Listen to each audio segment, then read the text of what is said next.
motherfuckers. Welcome to my club of Cottontales. Yes. Tis Fanfookintasic FriYAY. Waitlist hype. I'm moist. Are you? Be my foot sugar daddy?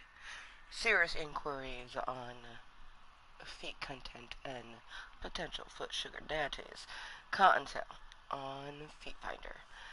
So good motherfucking evening. It is 6:36 p.m. It's Friday. It's the 19th of April. It is 2024. And if you tuned in earlier into that meeting, you know that the waitlist hype means that Monday I go and officially fill out an application for the apartment, one of the apartments, because I had found two waitlists that I qualified for. And we go to do a viewing on Monday and fill out paperwork and see where it's gonna get. Like, oh, I'm so excited. I don't want to say, like, that we are moving yet because, we still have to wait. Um, it could end up being that May is when, like, all the logistics go, and then June will be when we officially move in. We don't know. Um, yeah, I'm excited. Like, very excited. It may even be the sort of thing, like if they ask me, like, would you like to move in May or June? You could do either or. I'll be like, let's do June so then my daughter's last full month of school can be just normal and I can really get things in order. Let my landlord know, like, hey, June, I'm not going to be paying rent. I imagine it'll be like someday at the end of May we would, you know, but I don't know. For all I know, before the end of May, we could be in our new place. I just gotta let everything go the way it's gonna go. I am very new to all of this. I have never, like, I've been in apartments where I had roommates. I've never had an apartment where it's just me. My daughter is a dependent. She's not a roommate. So, it's kind of like super nerve wracking. Yeah. But it's exciting. So very, very exciting. So very exciting. Because it's Friday, let's actually spread the content in hopes to get people to tune in.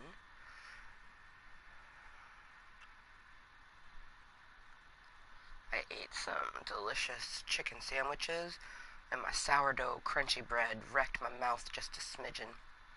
But it was so good. I'm so full now. Mm.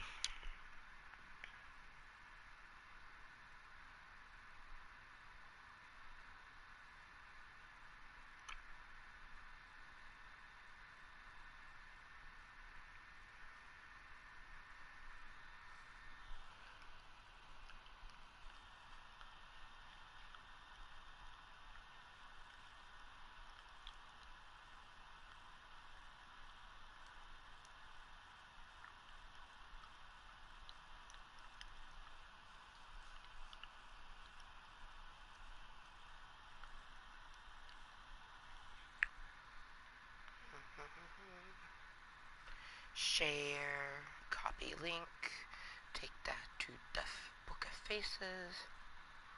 Mm, mm, mm, mm.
Alright. Okay, I'm gonna get rose loaded. I'm having myself a blackberry bubbly water. I am kind of loving the way that me and Alamayu is like, we match. It's phenomenal.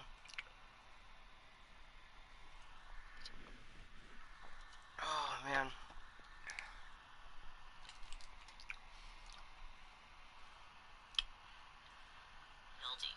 But he still had people like Rick Dark history. trying to build community. You bitch loves Rick dark was history. a grade school teacher, and he was a pretty healthy guy. Well, a healthy guy. He knew tons of people and had a great life with his partner in Greenwich Village. Right around the time school was getting into full swing, Rick started to feel a bit under the weather. His lymph nodes were hard, and he had this really like weird purple rash. So Rick does what anybody would do. He went to get checked out, right? A bunch of tests later, doctors diagnosed Rick with something called... So, I put them up, but I haven't said them. Our disclaimers, Club Cottontail, Cuntent, and of course 420. Hello, motherfuckers. Welcome to my Club of Cottontails. A place for me to be 100% me while helping myself mentally and physically. This is a 21 plus content channel. All is welcome. However, the channel, the chat will have crude or vulgar content. You've been warned. And then last but certainly not least, 420. Cheers from Oregon. Green State, smoke break, legal marijuana. I'm looking forward to this toke. This when I went to bed last night, I never imagined. Gosh, it makes so much sense now. My dream. Oh my goodness. My dreams have been just very interesting, and a lot of it takes place around like different apartments and stuff. It's just really wild. The cave will be transitioning to the terrace, like, soon. He had a seizure and various other illnesses that were extremely unusual for a healthy young guy. By the end of his life, he had white foam coming out of his nose, ears, and mouth.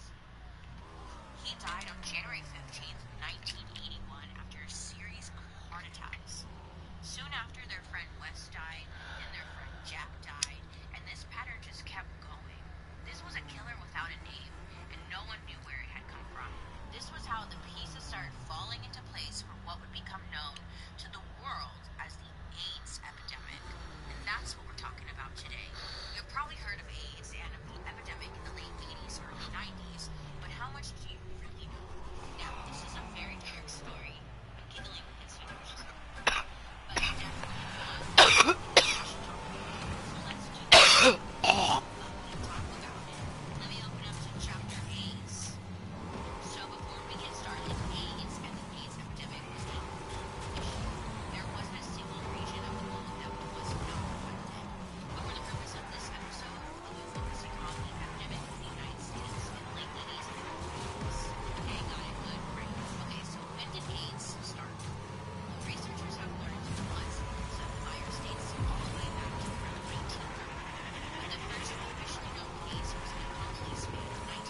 I passed the person that was in last place as I crossed.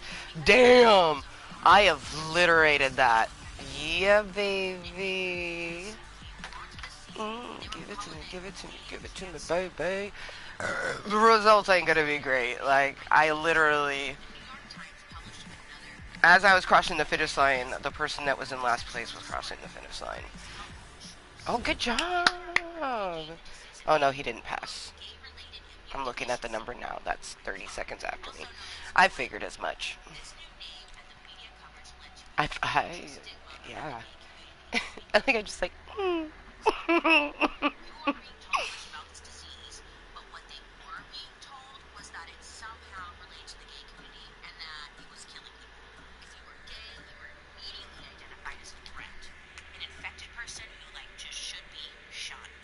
Hysteria wasn't helped by the fact that even before this mystery illness, the gay community was already ostracized because of good old-fashioned homophobia, which would continue to have a large effect on how the epidemic progressed, but we'll get into that.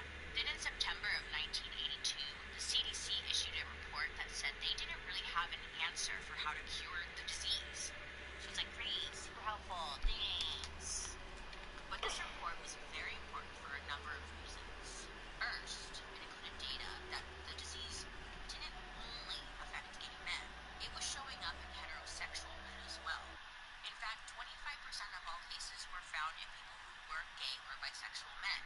So calling it a gay man's disease wasn't even accurate, and more importantly, was incredibly problematic. Obviously, I think we can agree. I hope we can agree on that. Since it was now known that this disease did not just affect gay men, the CDC gave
he has me in his headset while he's stoking.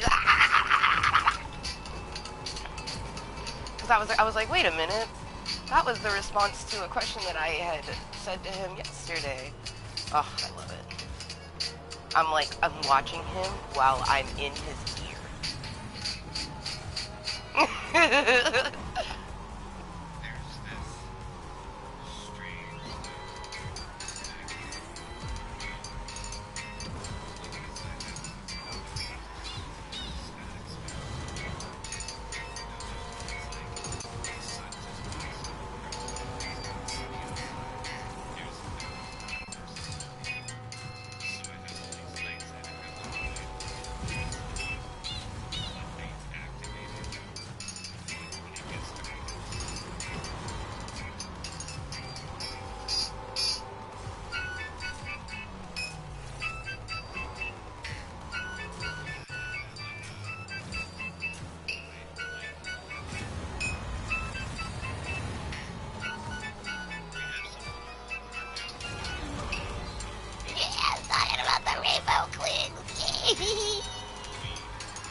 the best smoker friends ever!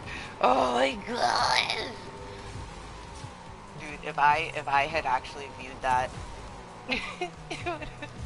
oh man, it would have been like me freaking out in his ear. I was like, fourth or fifth? Seventh. Fourth or fifth. Bitch. Well, yeah, no, definitely solidly in seventh. I could have maybe gotten sixth.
Angry kitty.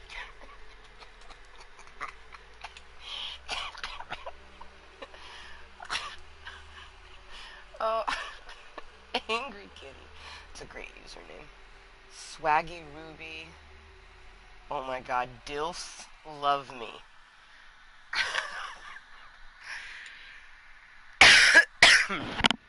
Fucking Dilfs. Dads I'd like to fuck.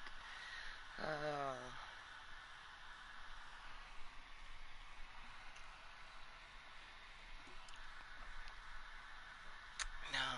I don't know if my prince will be a Dilf.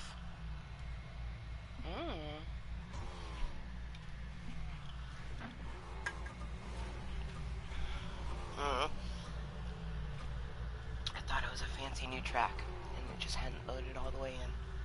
What happened to my podcast?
cause for AIDS, a retrovirus that caused a person's immune system to weaken over time. In 1984, they presented their findings to the CDC. Using samples of blood the CDC had collected from AIDS patients in the United States, they successfully identified the retrovirus as the cause. This retrovirus would later be known as human immunodeficiency virus, or HIV. And if HIV is left untreated, it will lead to the presence of AIDS. This was a huge breakthrough. They now knew what caused this mystery disease, and it was a step to hopefully finding a cure. The CDC continued to issue additional reports clarifying individual aspects of the disease. They even eventually identified needle sharing as a key way that the disease spread among drug users. Plus, they even completely ruled out the transmission via casual contact air, water, food, or environmental services. So they were coming out with a lot of really great information, but the disease was rampant. In 1981, there were 42,000 people living with HIV. In 1982, that number quadrupled to 160,000. By 1985, there were 10 times the number of cases than in 1981. 420,000. That's insane. By the end of 1985, every single region on Earth had reported at least one case of AIDS. Now, why wasn't anyone doing anything about this? First one's a password, right? The secrets for nourishing your sensitive skin. Start each day with Amino's Daily Moisturizing Body Wash in the shower, which gently cleanses and helps dry out your skin. Then slather on the Daily Moisturizing Body Lotion for 24 hours of cleaning cleanse and hydration. This powerful combo gives you 2 times the moisture in 2 easy steps, thanks to both nourishing bone formulas. Get softness in your skin and show Amino experience. So, let's recap through the scary disease running rampant. Doctors have a vague idea where it comes from, but absolutely no way to stop it. It's primarily affecting gay men, and people in the United States are majorly homophobic. A survey by the National Gay and Lesbian Task Force found that in 1981, Shit! 25 What gay the men fuck? had been physically assaulted for being gay. So the stigma of AIDS made gay people even a bigger target than they were previously. And all of this was made worse by the man occupying the White House. This guy is just a problem. He's poisoned our stories, is it not? His name is Ronald Reagan. Now, if you've listened to Dark History before, you know that Mr. Ronnie has had his hands in some of the darkest moments in prison history. Prison industrial complex. Ronnie was there with us. Filipino or people with disabilities. Ronald, he was there. But to understand his role in the AIDS epidemic, we have to look back at his presidential campaign in 1980. Ronnie ran against the incumbent Jimmy Carter and won big time. But how does a former conjure have authority to lead a Christian fundamentalist from Georgia? Well, Ronnie uttered his own fundamentalist who accused Carter of catering to the gays. They also played off the fear that a gay man had been elected to public office in San Francisco. Now, if this kept up, a gay man might be elected president. No. What are we going to do? We can't have that happen. Now, remember, this is before the AIDS epidemic was on anybody's radar. So a lot of this was just run-of-the-mill homophobia. During Ronnie's campaign, he flat out said he was against the so-called gay lifestyle. So it wouldn't be an understatement to say Ronnie had homophobic tendencies. So don't come for me, okay, in the comment section. And while these tendencies may have a minor part of his strategy to win office, once he was there, they had huge ramifications. So remember all those CDC reports we mentioned? LOL. Well, at this time, the head of the CDC had been appointed by Ronald Reagan. Now, this agency, quote, protects the public health. But unfortunately, this guy was more about protecting Ronnie's own interest. So, how did this play out? Well, instead of clearly explaining how HIV was transmitted, which, I don't know, maybe would have cleared up confusion and calmed a lot of people down. This dude in charge did nothing. And according to an insider at the agency, the CDC was fully capable of creating a prevention plan to slow the spread of AIDS in the United States. And since there was no vaccine or treatment for HIV at the time, this should have been their primary focus. I mean, shit, you think, right? If only people did their jobs, you know? LOL. The administration knew how big a problem this was, and they chose to do nothing. Well, not exactly nothing. They openly mocked the victims. I mean, that's right, they did that. Which brings us to Ronnie's press secretary, Larry Sneaks. Honestly, Oh, the slappy one again. Mr. Sneaks. So this guy, Larry Sneaks, is a major douchebag. If you're wondering how douchey is this guy, mainly, there's actually a recording October 15th, 1982, between a reporter named Lester Kinsolving and Larry. Now here's how that conversation went. Lester, does the president have any reaction to the announcement by the CDC that AIDS is now an epidemic in over 60 million households? AIDS? I started to think this. Lester, over a third of them have died. It's known as the AIDS. And then they laughed. No shit, wait. Lester, no, it's pretty serious. One in every three people that get this have died. And I wonder if the president was aware of this. And then everybody laughed again. In fact, they burst into laughter 13 times during the press briefing. Over the next 2 years, Lester would show up time and time again and ask Larry about AIDS. But Larry would downplay the problem, and the president would just laugh. By 1984, Lester asked Larry if Reagan had any opinion during the AIDS epidemic, and Larry responded, quote, no. Once again, laughter followed. Meanwhile, there were an estimated 10,000 people with AIDS in 1984, and over 200 million hospitals in these chucklebugs weren't doing anything but cracking jokes. Chucklebugs, chucklebugs. And Ronnie's press secretary wasn't the only part of the administration that the douche knew. His communications director, Pat Buchanan, flat out called AIDS nature's revenge on AIDS. Pat straightly said, quote, who are homosexuals? They have declared war upon nature, and now nature is exacting an awful retribution. Another one of Reagan's supporters, Reverend Jerry Falwell, said, quote, AIDS is the wrath of God upon homosexuals. These people are so lame.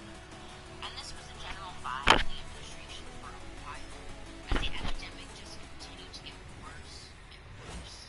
In 1985, Reagan finally started to give speeches referring to the AIDS epidemic as the federal government's #1 health priority, which is like an eye roll, okay. But unfortunately, he didn't back up any of those speeches with funding or public policy. When the CDC went to the White House requesting support for their plan to educate the public about what AIDS is and how it can be prevented, they were told look pretty and do as little as you can. In fact, it was an open secret within the administration that Ronnie wasn't about to put any additional resources into fighting the AIDS epidemic. He thought agencies would skim money from other projects and just make it work. And whenever anybody talked about funding AIDS research, he just ignored it. So while Ronnie's administration can't be blamed for creating the AIDS epidemic, they certainly can be credited with amplifying it and not doing much to fix it. I mean, how convenient that the disease was eradicating something they didn't like, the gay community. If all that wasn't bad enough, Ronnie's Surgeon General, C. Everett Koop, was actively forbidden to say anything about AIDS. And he stayed completely silent for the first 5.5 years of the presidency. But he had to know what was going on. I mean, come on. Let's not be dumb here. He knew. And in 1986, Everett broke his silence and issued a Surgeon General's warning. Many historians say that if Everett had been more proactive sooner, the CDC could have delivered an AIDS prevention program years earlier, saved countless lives, and cut off the hysteria that was, like, still brewing. To explain how intense the hysteria was, let me tell you a little story about America's mom, fucking Nancy Reagan. She sucks. Apparently, in 1988, Nancy accidentally took a sip of water from a gay friend's glass, and she went into an all-out panic. She was so worried she was going to catch AIDS, and this wasn't just because Nancy was a homophobic ass. I mean, there was very little being done to change misconceptions like these. In Nancy's case, she even had a White House doctor telling her there was nothing to worry about, but she still had doubts. I mean, how do you know? Nancy Reagan, she was questioning a medical professional who had dedicated his entire life to knowing these kinds of things. She still, like, didn't believe it. By this point, fear-mongering media campaigns about AIDS had started spreading all across the world, and they were unavoidable. There was a famous ad that had the words, "A bad reputation isn't all you can give a person." And underneath the ad was a picture of a tombstone. There was even an ad from Australia that compares people dying of AIDS to bowling pins being knocked over by the Grim Reaper. Oh my god. These were well-intentioned images meant to encourage people to have safe sex. But instead of raising awareness about AIDS, the ads fanned the flames of fear and homophobia. Now we're going to pause for an ad break. Think it's cockroaches. Secrets for nourishing your sensitive skin. Start each day with Aveeno's Daily Moisturizing Body Wash in the shower, which gently cleanses and doesn't dry out your skin. Then slather on the Daily Moisturizing Body Lotion for 24 hours of clinically proven hydration. This powerful combo gives you 2 times moisture in 2 easy steps, thanks to both nourishing both hormones. Softer, smoother skin and shop Aveeno never again.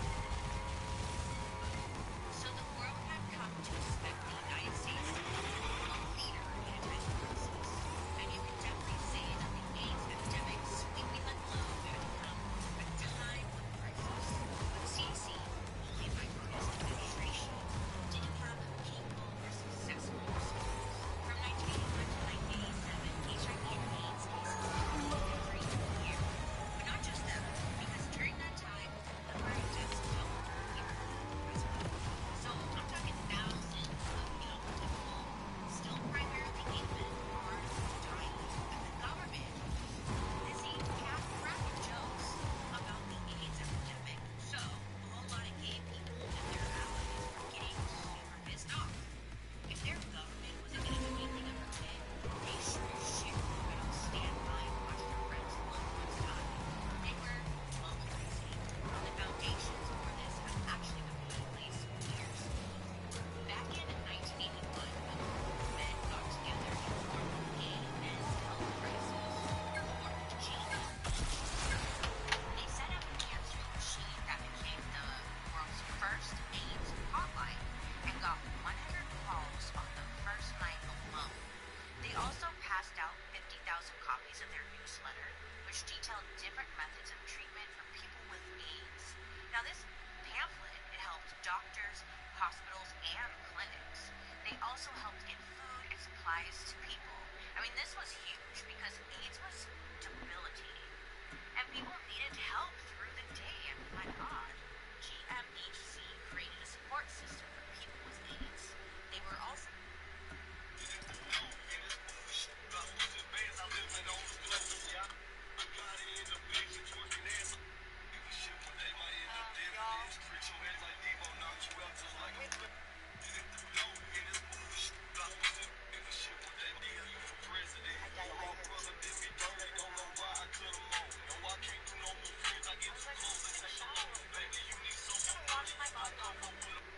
Does this happen? Or not the same girl?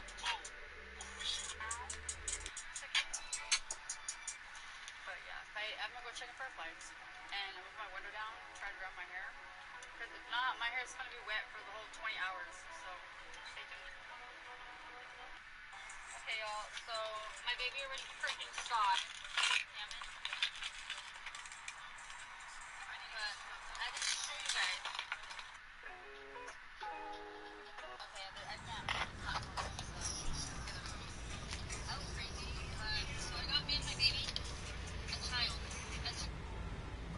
Tamagotchi. That's awesome.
We are only 7 away from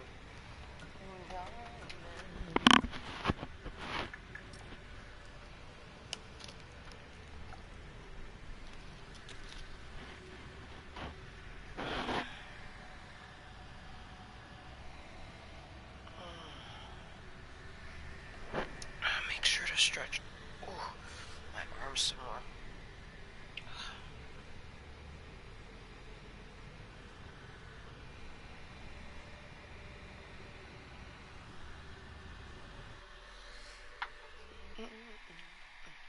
Oh, you know what? I'm gonna wait 2 minutes. I'm gonna cheers, but it's almost 4:20 somewhere. 7:18 means it's 4:18 somewhere. Scusi.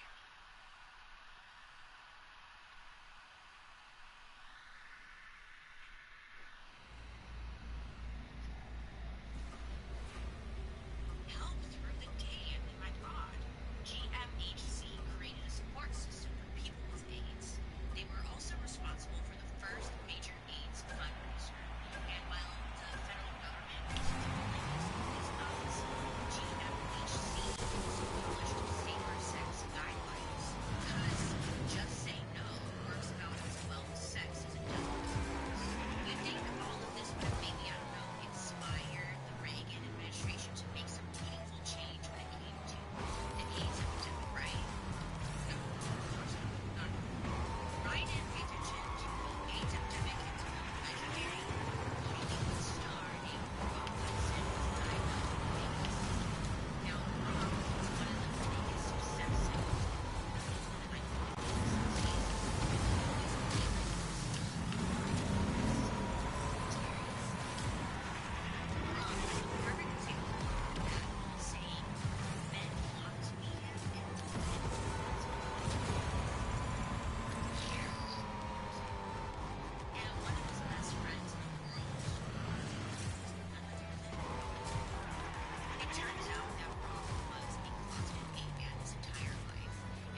We're doing the race and we missed 427. That's alright, though. Tainted with HIV.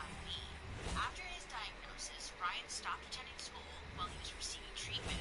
Then a few months later, he wanted to go back to school to see his friends again. His mom was like kind of worried about him, but she made a formal request to the middle school for him to return. And on June 30th, 1985, the school superintendent denied the request. The denial was fueled by a petition that had circulated among 117 parents and 50 teachers who didn't want a kid with AIDS going to school with their kids. Now remember, by this time the CDC had been very clear that AIDS was not an airborne illness, nor was it something you could like contract just simply by being gay.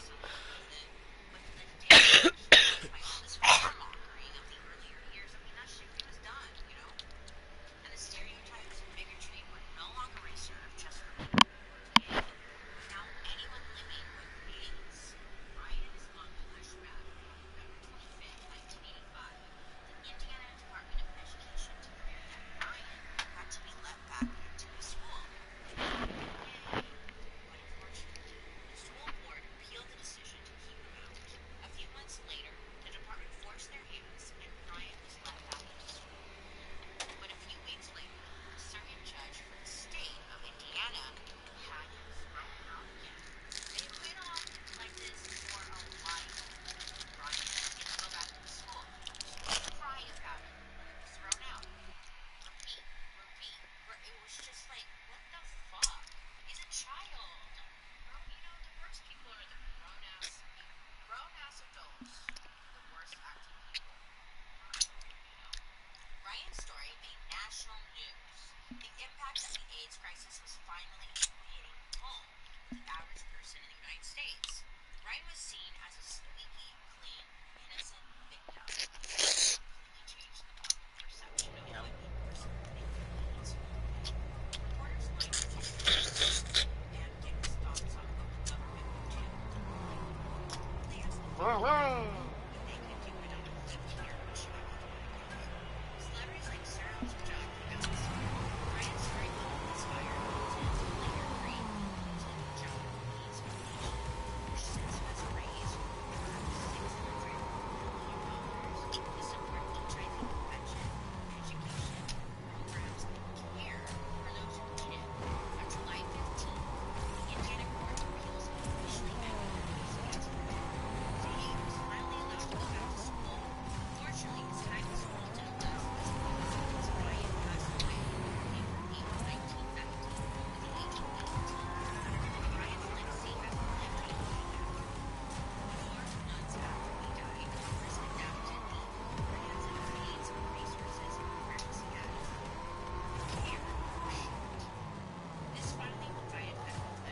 ended up getting into some hard drugs. Oh man. In And I 1983, have she started T3 doing for right sex there. work Oh. for money, but got stabbed and required a blood transfusion.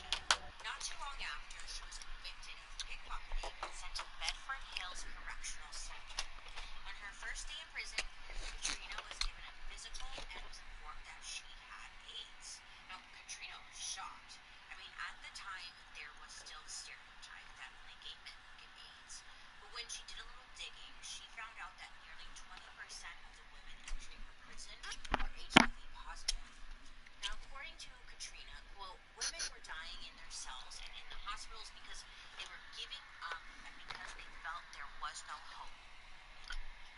Since there weren't any treatments for women, especially female prisoners, she knew she needed to get to work to make a change.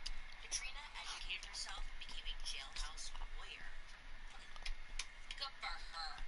There was an assumption at the time that if you went to prison, you were definitely going to get AIDS. And if you got it, you were ostracized. Even if you went to get tested for HIV, you were ostracized. Katrina's work helped fight back against the stigma.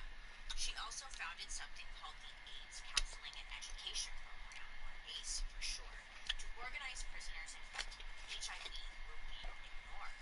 After she was released, her advocacy work continued. Her first goal was to change the CDC's definition of AIDS to include opportunistic infections specific to women. The reason it was so important for the definition of AIDS to change was because without it, women couldn't get the treatment and support that might save their lives. One lawyer said it took her 1 to 3 years to get her clients benefits. Benefits that people living with AIDS received automatically. So many of her clients died before she could even get them help. And these women had children who also tested HIV positive, and they were not getting services either. Sadly, Katrina died in late 1992. She was just 33 years old, but her work and legacy live on.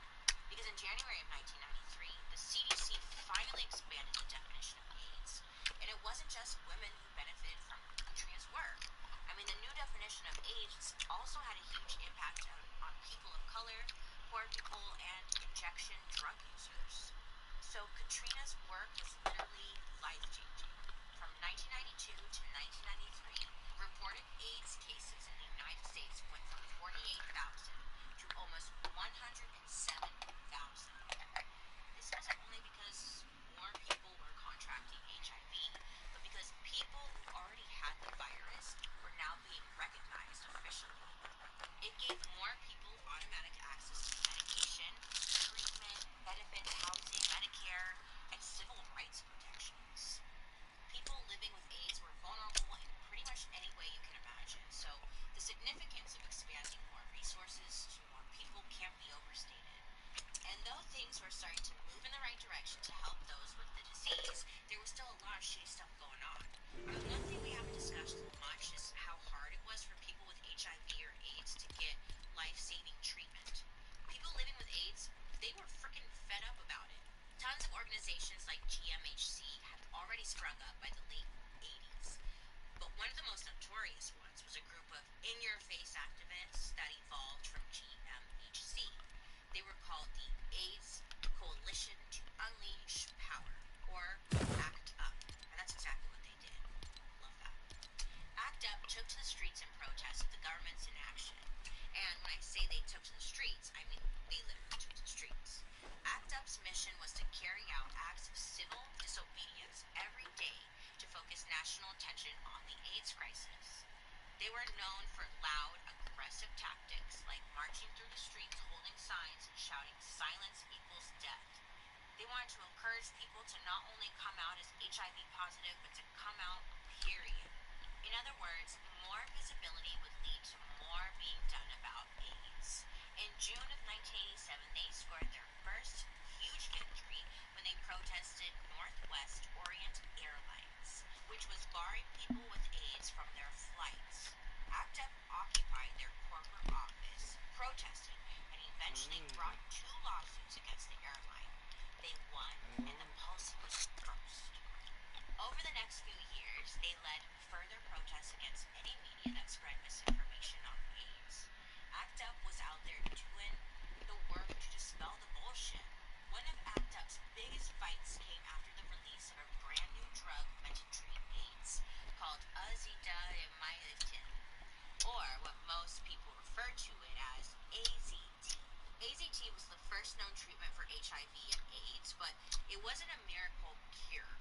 about anyone you know who has ever had cancer treatment.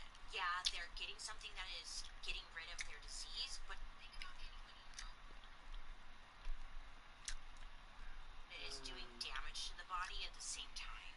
I mean, the trade-off becomes experiencing a shitty quality of life right now to maybe extending your life, you know? I mean, that's a bit what AZT was like.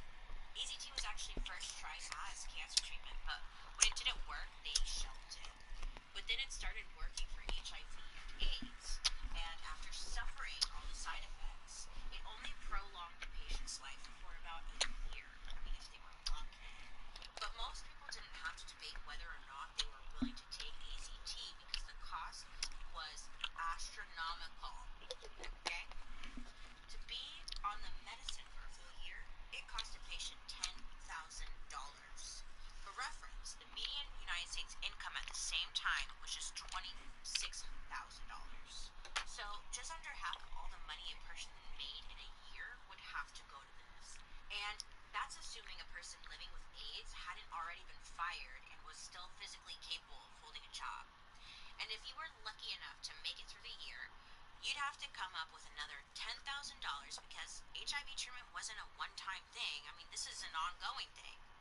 So, yes, this was an important medical advancement, but it was too expensive for most people. Combine this with years of government inaction and paranoia, people were ready to take to the streets. And ACT UP led that charge. On September 14th, 1989, ACT UP rallied 350 people in front of the New York Stock Exchange to protest Burroughs Wellcome, a company that manufactured and set the price of AZT. The protesters sounded hundreds of foghorns as they ran through the streets of Manhattan, encouraging supporters from surrounding buildings to come join in the fight. While this was happening, other members of ACT UP broke into the New York Stock Exchange and chained themselves to the VIP balcony, dropping fake $100 bills onto the floor. Yeah, this act of civil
disobedience disrupted the stock exchange opening bell for the first time in history.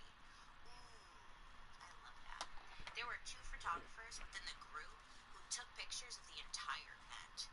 ACT UP sent the photos to the Associated Press, and the protest quickly became national news.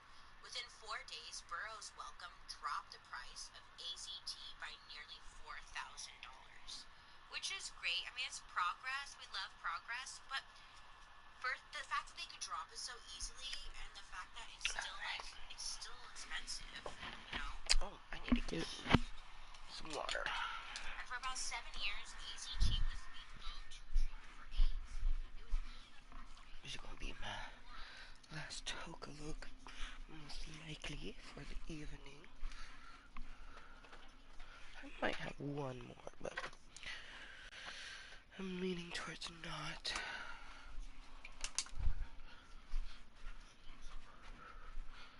I'm gonna get some good rest, and then tomorrow I mean, it didn't work for everyone. off the paper I need for Monday. Made it impossible for a lot of people to take it. But something even more revolutionary eventually was developed. In 1996, scientists invented HART, which stands for Highly Active Antiretroviral Therapy. HART is what people commonly refer to as the drug cocktail used to treat people with AIDS. It's called a drug cocktail because it's constantly being adjusted based on how your body responds to it. It controlled the amount of the virus in the patient's blood. This increased the life expectancy of Put a little bit of crumble. HIV. Now from there, Crumbly there were lovely.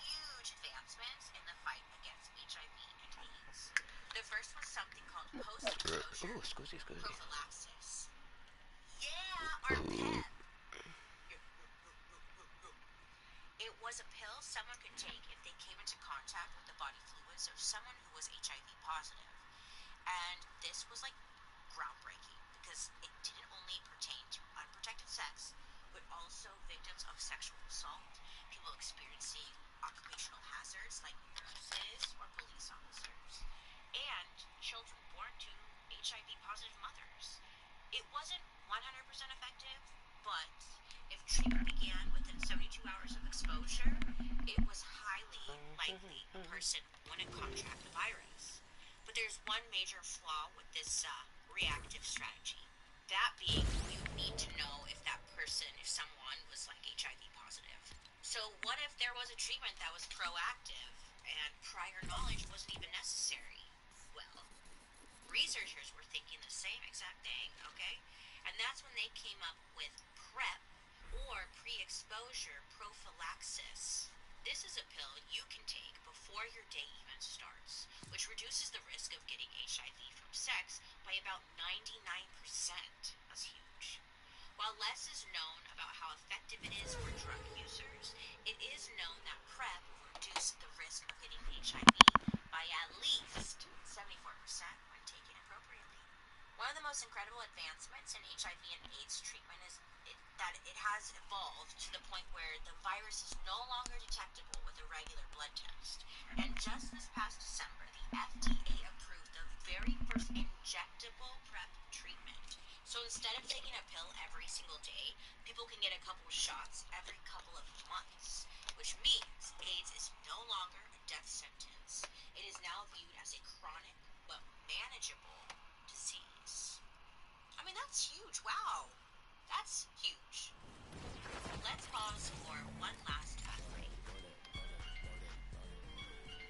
There were so many game changers who put their lives and careers on the line in order to stand up for what was right during the paranoid frenzy that surrounded the onset of AIDS.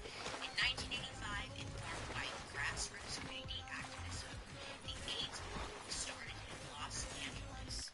The very first one actually happened 3 days after Rock Hudson went public with his AIDS diagnosis.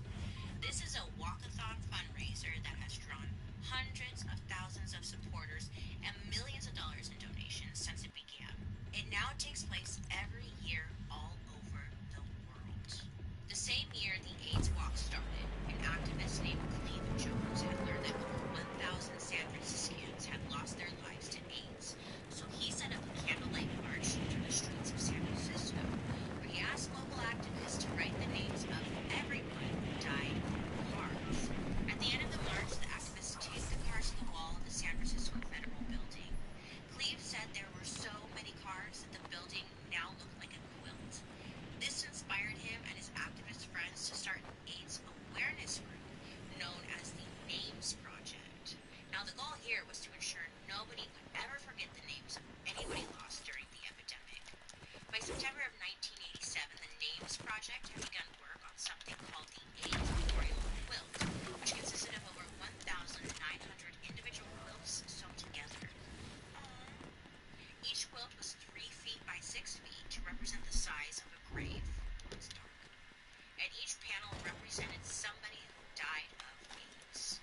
On October 11th, 1987, the quilt was unfolded on the National Mall in Washington, D.C., and was visited by 500,000 people in its first weekend.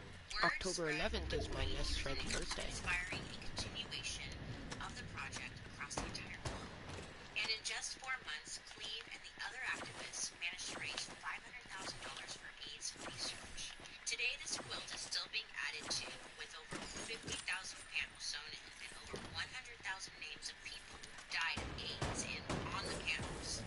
This quilt is now so huge that the entire display can't be shown publicly. But if you want to see the AIDS memorial, the National AIDS Memorial Foundation has an interactive version online. Definitely check it out. The same year the quilt was shown in D.C., Princess Diana made headlines when she shook hands with an HIV-positive person at a time when the idea still existed that casual contact with a person with AIDS could lead to infection. If you remember from earlier, the CDC had already disproven this like 3 years before. The myth Princess Di knew this was an issue and wanted to do something about it, so she went out of her way to publicly hug and touch people with AIDS at a time when they were being treated like outcasts. Then we have people like Keith Haring, who brought activism to the art world. He was an openly HIV-positive gay man who literally used his body as a canvas, painting and photographing himself in the nude as a kind of social commentary. His bravery as an activist is even more impactful when you know he was a successful commercial artist.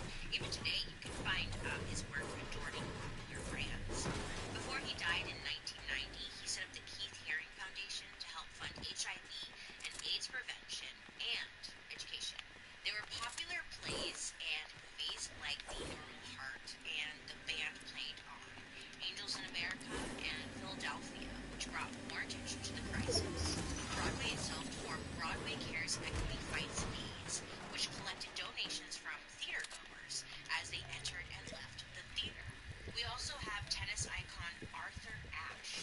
Now in a sport dominated by white people, Arthur was the first black man to win the U.S. Open and Wimbledon titles.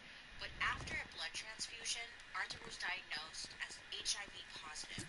Now, wasting no time, he immediately created the Arthur Ashe Endowment for the defeat of AIDS. And after his death in 1993, President Bill Clinton awarded him the Presidential Medal of Freedom, and the arena where the U.S. Open is held every year was renamed in his honor. Arthur Ashe Stadium is the largest tennis stadium in the world. Finally, in 1994, a gay man living with AIDS named Pedro Zamora appeared on MTV's The Real World.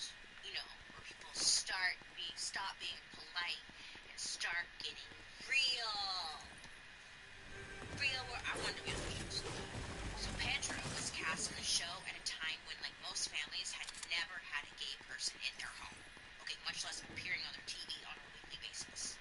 He used the opportunity as a platform to be open and honest about what it's like to be a gay man living with AIDS in the United States. And he really humanized people living with AIDS. Now remember, people were still very afraid to come out of the closet. Anyone who was gay, especially people who were HIV positive, I mean, they could lose their jobs, their homes, their health insurance, their families. So Pedro's decision to go on The Real World, huge, amazingly brave, and it served as a huge inspiration to so many. I mean, the list goes on and on and on, and I wish I could name each and every one of them and tell everyone's stories. I didn't even get into people like Magic Johnson, Freddie Mercury, Greg Louganis, Billy Porter, Jonathan Van Ness, Charlie Sheen, Alexis Arquette, Anthony Perkins, Robert Reed, Howard Ashman, Eazy-E, Jill Scott-Heron, Trinity Bonet, Isaac Asimov, Liberace, and those are just like some famous names, right? There's no way I can see your name, everyone. The biggest problem with the AIDS epidemic has always been failings of the government to contain it early on. Think about it like this. The first traces of AIDS spreading started around 1981, but protections and treatments didn't go mainstream until about 1990. That's the entirety of both of Ronald Reagan's terms and the start of George H.W. Bush's. Since the epidemic began, 110 million people have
epidemic has evolved over time, and Africa remains the most severely affected.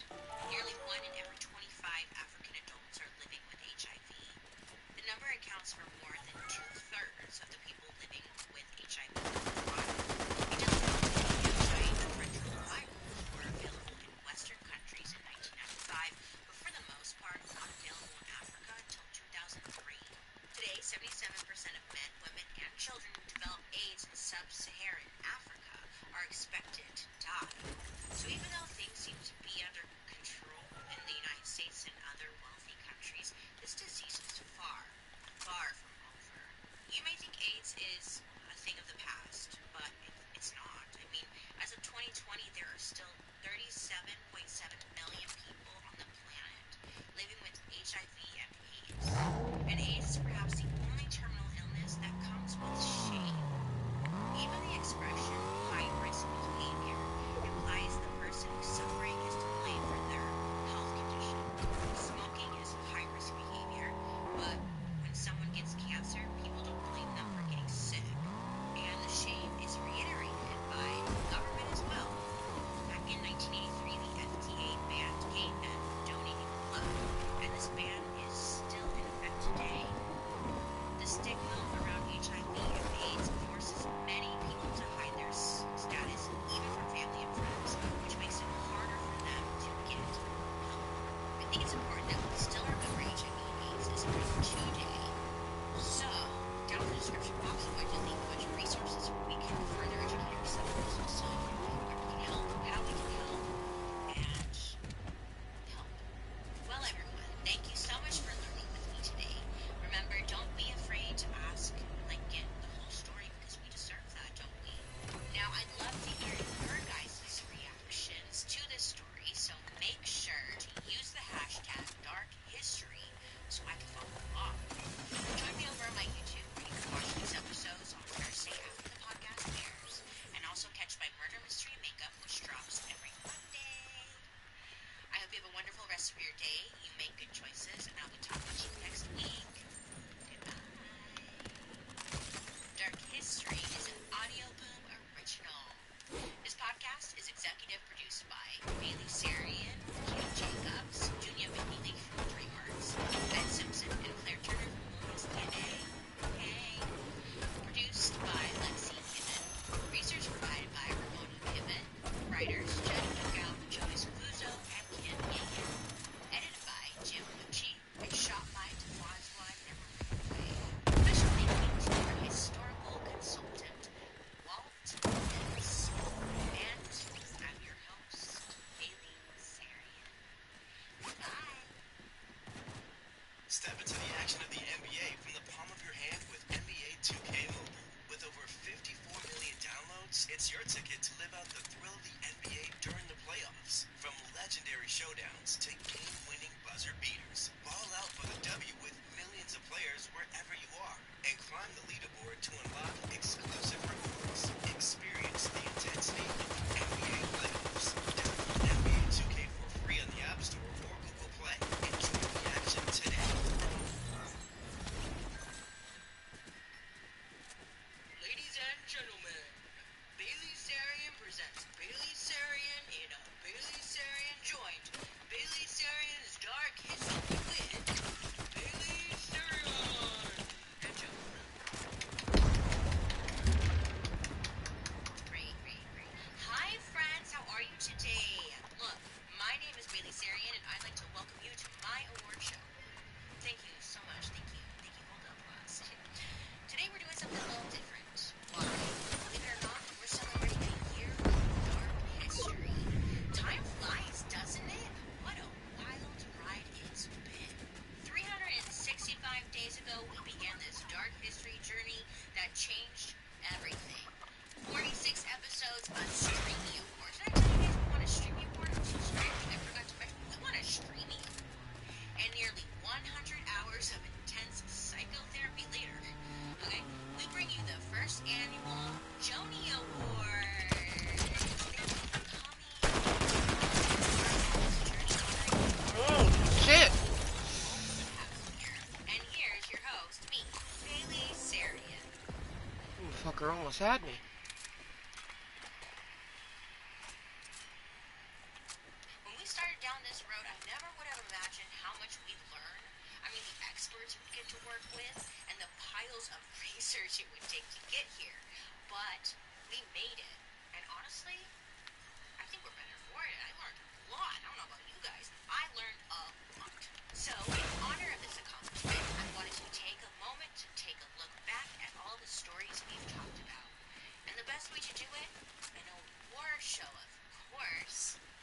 just any award show. It's the Dark History Presents Joni Awards. Yes. Some of these awards are going to be for some of the most courageous characters we've covered on this show, and some of them are going to be some of the real villains or douche canoes. Pretty sure. If you know what I mean. Ooh. But mostly, this is just a chance for all of us here to have a little fun, because that's really the point. I think we need it, okay? Because it's been pretty dark. We've told some dark stories here. We need a little giggle, don't we? Learning about history can get pretty dark pretty quick, but it can also be really fun. So let's get to it and hand out some Joni Awards. Okay, my friends. Joni, you ready? Girl, you look fabulous. Show off that outfit. Oh, yeah, Joni. Ooh, look at that. We're matching. Are you wearing feathers? It's not going against your kind. God, you murderer. You're sick in the head. Okay, anyways. One of the things that surprised me the most while I was researching this show was that there were so many important people present at important times in history that I personally had never heard of. Remember Jackie Mitchell from the Women in History episode? If you don't, I would suggest you maybe listen to that episode. But she was a teenage girl who was a professional baseball player in the 1930s who struck out freaking Babe Ruth and Lou Gehrig. That's huge. And I had never heard of her. So this award is for people like her who should be a household name, but for some reason are not. So our first award today is the Household Name Joni. And the nominees are Queen Liliuokalani from Hawaii, a real-life Princess Leia. Queen Liliuokalani saw the Hawaiian kingdom stolen by wealthy white businessmen, but decided to fight back by staging a rebellion. And even though the rebellion failed, her fight lives on today with the Hawaiian sovereignty movement. Rosetta Tharpe from Rock and Roll. Sister Rosetta was a brilliant musician and trailblazer. I mean, her nickname is the godmother of rock and roll because she invented rock and roll as we know it today. But if you look at the most list of greatest guitarists ever, she is rarely mentioned. And that's a damn shame. Katrina Haslett from the AIDS epidemic. Katrina was a black HIV-positive woman who ended up in prison. Instead of letting this destroy her, Katrina used it as an opportunity to change the lives of people who were HIV positive. Katrina became a jailhouse lawyer and fought back. Her activism didn't stop when she was released, and she ended up having a huge positive impact for people living with AIDS. Fred Kodimatsu from Japanese American concentration camps. Fred was a badass who ignored the Japanese incarceration orders from the U.S. government and ended up launching a civil rights case that lasted over 40 years. Eventually, it made its way to the Supreme Court and set in motion the events that led to the passage of the 1988 Civil Liberties Act, which forced the government to apologize to victims of Japanese incarceration. The Radium Girls from Radium Girls. Thousands of women who worked at watch factories were exposed to a radioactive chemical called radium and died as a result. A group of them took their employer to court and won. Their fight and unfortunate death would have a major impact on labor laws all over the United States, and we still see some of the effects today.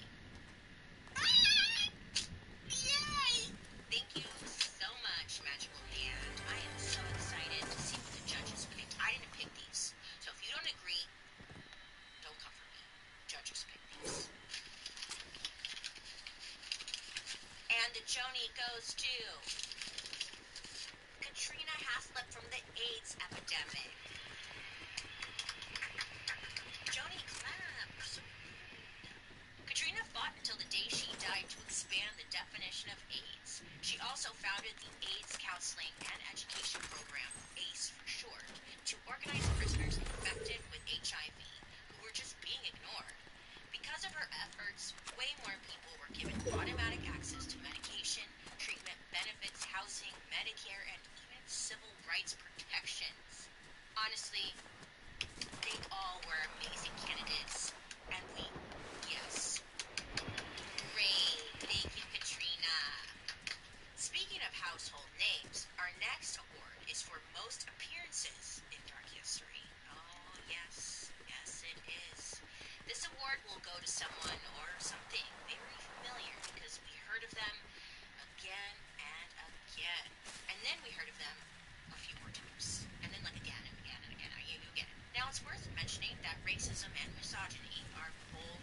prominent in all of our episodes, as they are throughout history.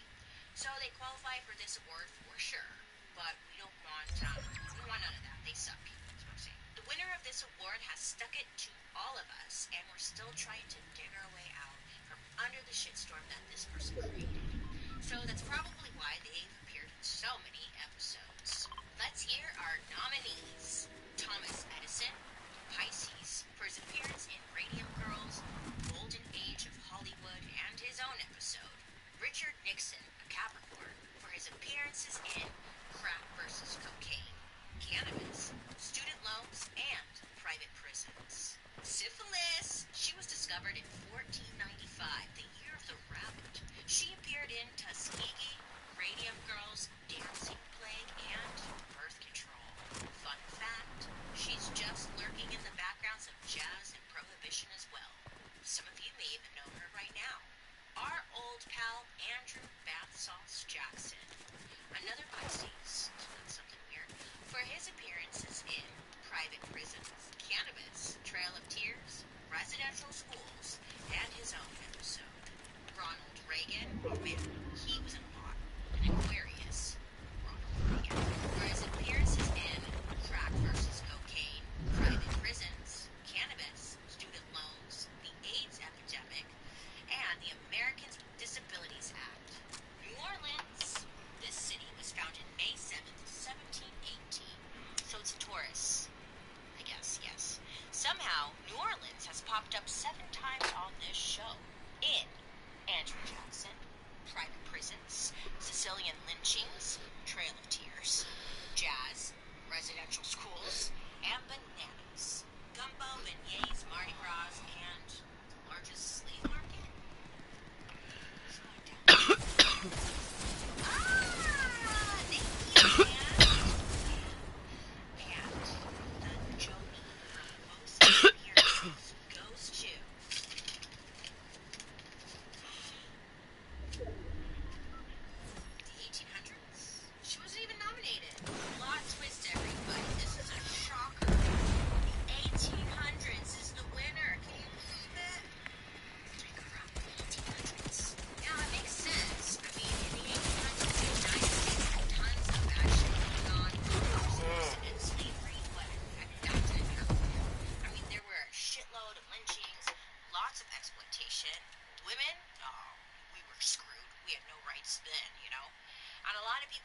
At the expense of others. There was a lot of abuse going on, a lot of death, lots of death.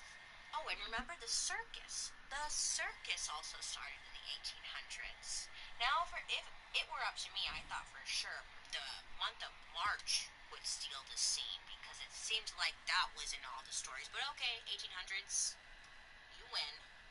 You win. Let's take a sip to that. Cheers, bitches. Joni, you don't have one. Joni Awards. Why is it named after you? Hey, I was just fucking thinking about you. I did all the work. Oh my gosh. Alright. Coming up next is As you everybody's favorite probably could tell, just my whole toxic demeanor regret. is like, It's the Deja Vu Award. And we're setting the record straight with the man. What? Award. Okay. Scrooge McDick, surprise appearance It's a from good thing I literally just sparked a Coke. Listen to my Some Dark History on number 47, actually. Hey, 120. That's like 420, but your time.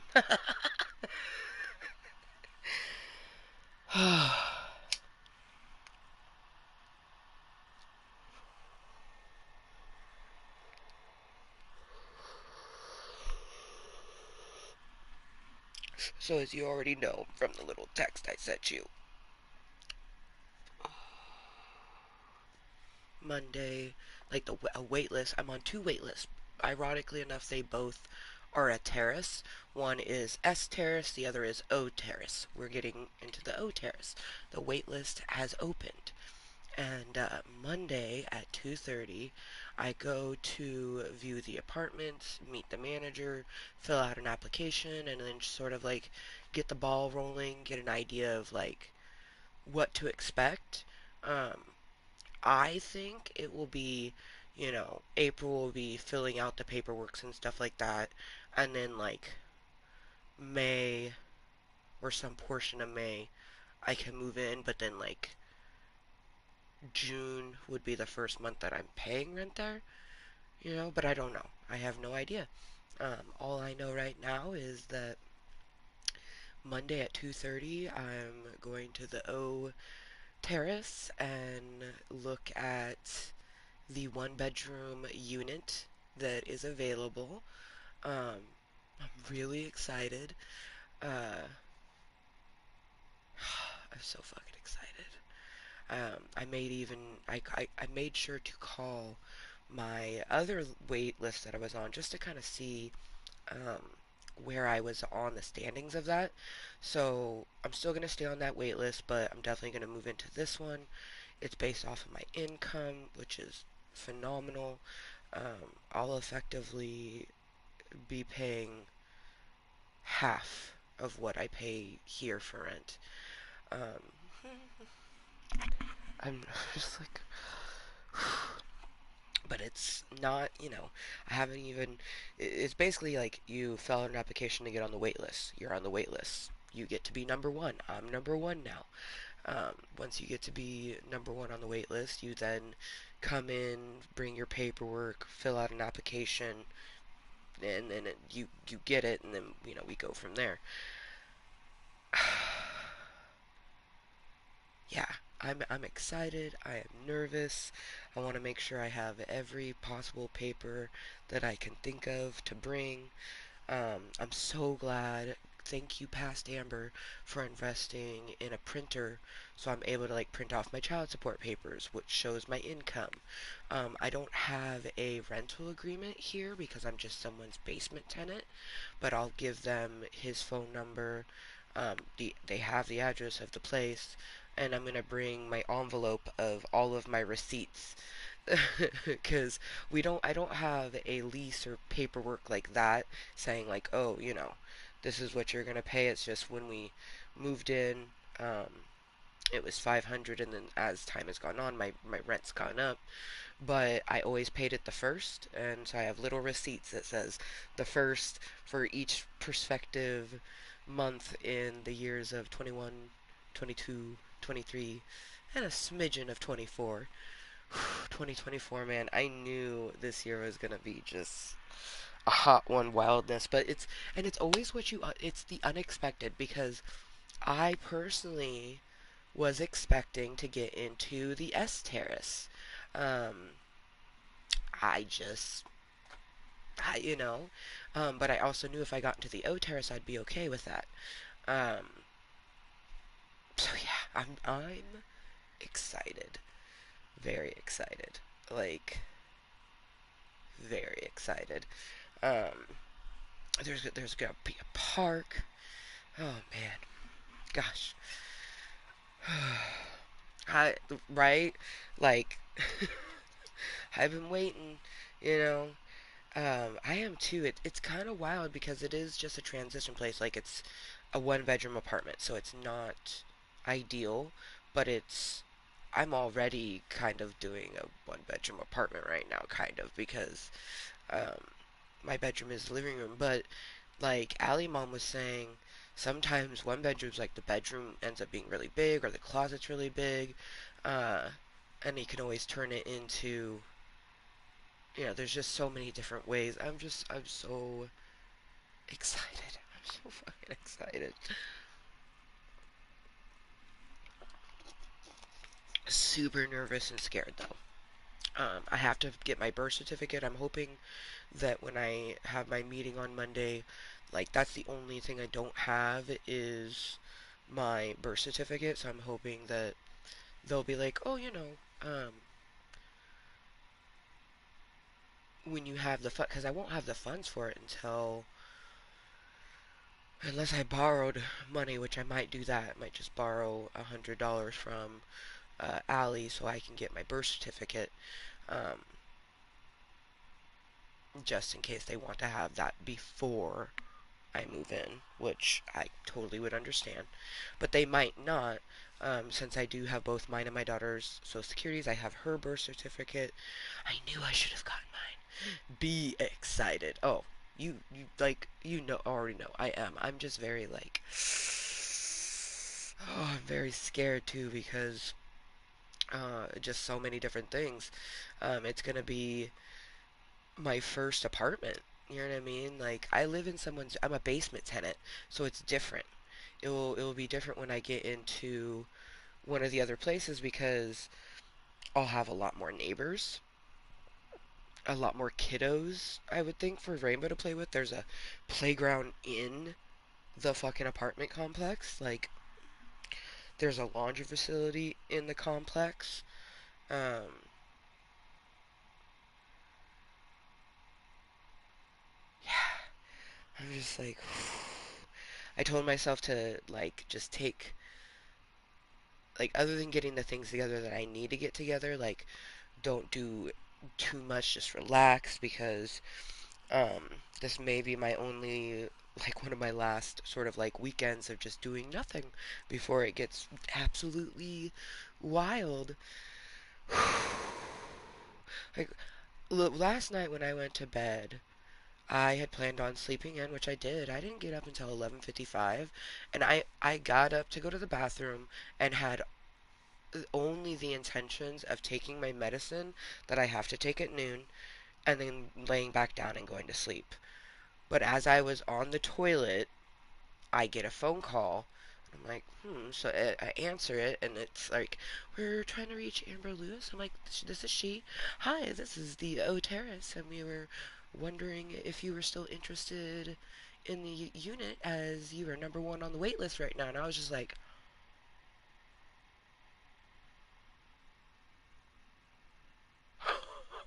I'm number one?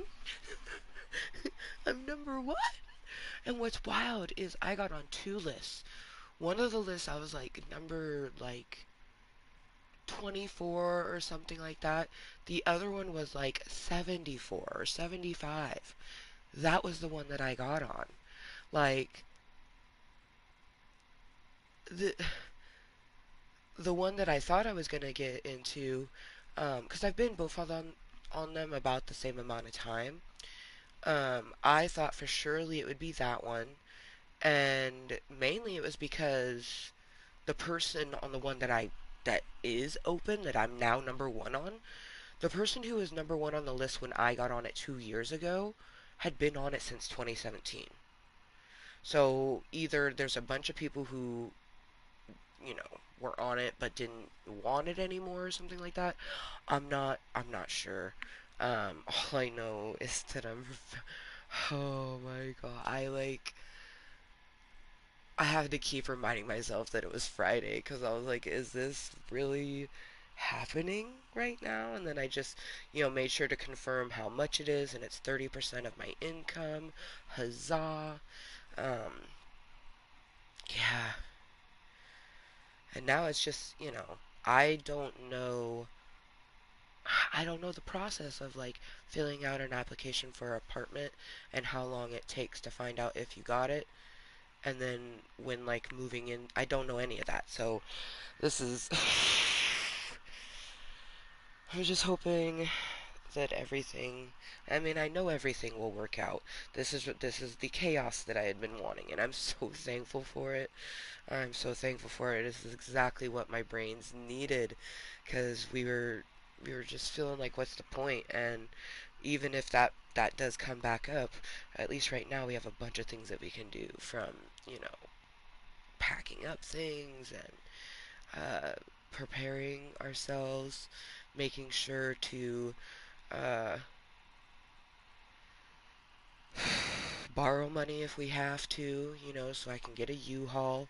Ask Allie Mom if she can drive the U-Haul, because I don't have a license, so I can't drive it. Ideally, I would want Rainbow's dad to help me with it, which that might work out, especially if his days off right now for the next couple weeks is Monday, Tuesday. Like it's kind of crazy. Like it lines up so weirdly. Just it's and every person I've told about it, it's the stuff that you least expect. I'm like, I know. I know that too. And that's why, like, I know with romance, like, I'm not going to see it coming. Even if it's somebody that I recognize or something like that, it's not. I'm like, aw. So I'm just focusing. That's something that I tell people all the time, and I tell myself is like, just keep the focus of health, home, and present. Everything else will flow into place, and life rewards the patient. And I've been very patient. I've been very grateful. And literally, the moment that I found out that I was number one on the wait list, I just like air hugged my cave, like thanked my cave for being what it was for me for the last few years. Like, when I moved here, my daughter was 2. My daughter is 5 now. She had her third, fourth, and fifth birthdays here. It would be really awesome if we were moved into the terrace before the end of June, which I think is pretty much feasible. Um, yeah, so she'll turn 6 at our next place that will be until we get into the other terrace, or my feet finder will become lucrative and we won't even need the other terrace with the 2 bedroom low income, because I'll be able to afford the 2 bedroom at normal price for me and my daughter. um, that would be so wonderful. But either way, I'm so thankful that I found what I found, and it was so exhausting too when I was first looking up the wait list and like trying to find assistance and things like that. I just kept coming to dead ends and like circles. Like, think I got somewhere and then I'm back to square one. Um, I found a lot of openings, but I didn't qualify for a lot of them because they weren't low income. They were like medium income. You know, um, you needed to be able to afford like 1,200 to 1,500 a month, and I couldn't. I know that there's people out there that can, and it sucks that that's like medium rent, but I, the, the cost of living is insane. I know it is, but I personally want. I either will always have to live within the means of what is given me, which I've accepted that, or I will my you know modeling career will become lucrative, and I'll be able to purchase a home for me and my child where we have a mortgage instead of rent. Um, but I'm just so thankful that the next chapter is happening, and a lot sooner than I expected, because and that's how it happens. This happens when you're not thinking that it's going to happen.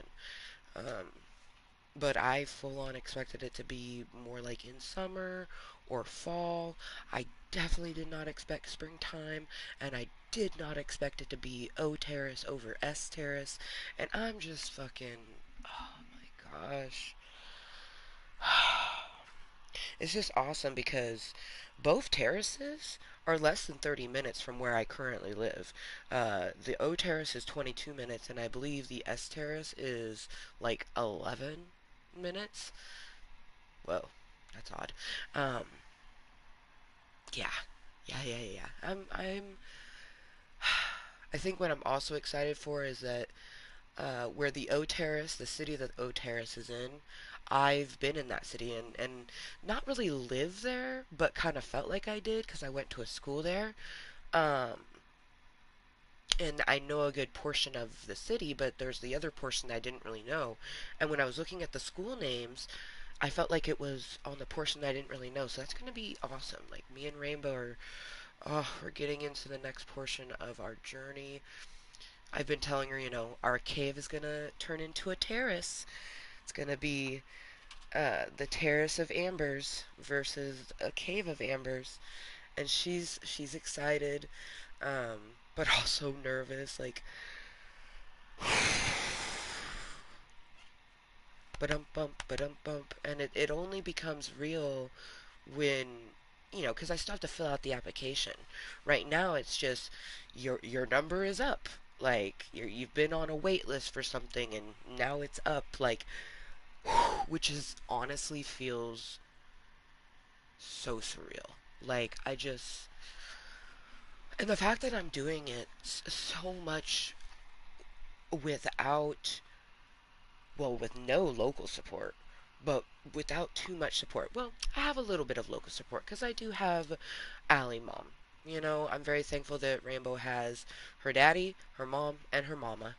Um, it makes me thankful, and I'm glad that I'm not doing it 100% alone, even though, like, I'm going to be living in the apartment alone. Like, when Rainbow's at her dad's, I'm going to be in an apartment by myself where I have people on the sides of me. I have a person above me because it's only a two-story apartment. Um, but I feel like, I don't know, it's like the universe knew. That's why, like, I've been prepared for it because I have upstairs neighbors. Um, and you'll be able to still hear through the walls, but it won't be the same as when you're living in someone's basement. Man, cheers. It's 420 somewhere.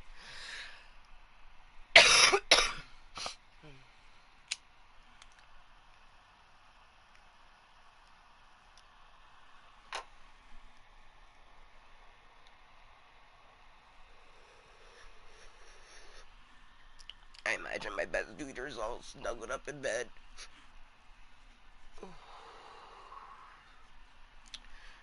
Because it may be Friday, but it's the midst of his work week. Oh my god, holy crap. Fucking Monday night.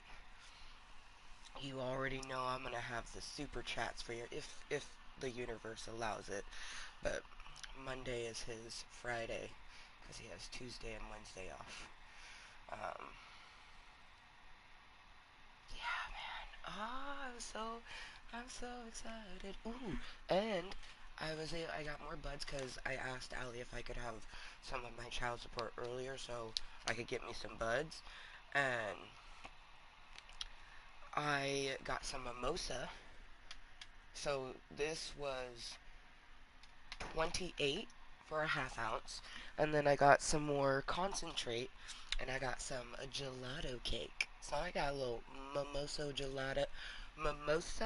gelato cake. It sounds so delectable.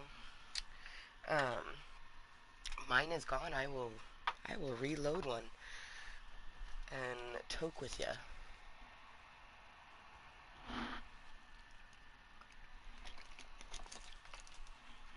I'm thankful that you popped in during or before bedtime. I super appreciate it. Also, you can appreciate how me and Llama Boy. What's the difference? I see no difference. um, but yeah, let me get one. Oh my God, Ray, this is so wild. You know what? Because I need you to tell me it because I already know the answer.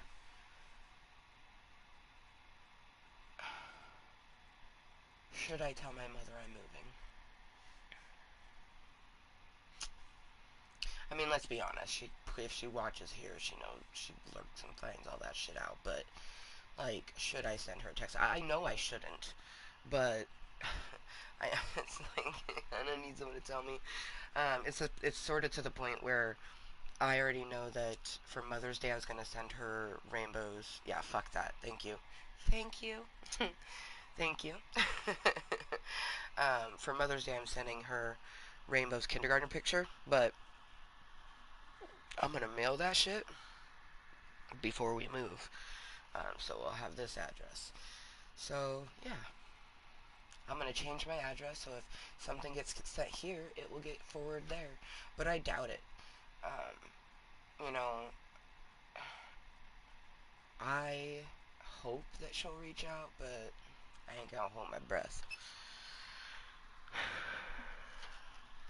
It's it is so wild though because like when I think about someone who gives off just really good dad vibes, and I can see it on a more intense level, is you. You know, my best duder. Ray Ortiz in the chat. Sexy Ray Star stuff. um,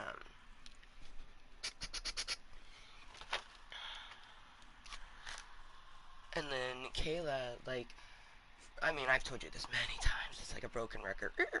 But from the beginning, I told Kayla that, like, you give me mommy vibes. And she's like, ooh, I could be your mommy. I was like, not that kind of mommy. Like I'm kind of jealous of your kids. And she giggled, and I was like, you're just such a great mom and open-minded. And she was like, oh.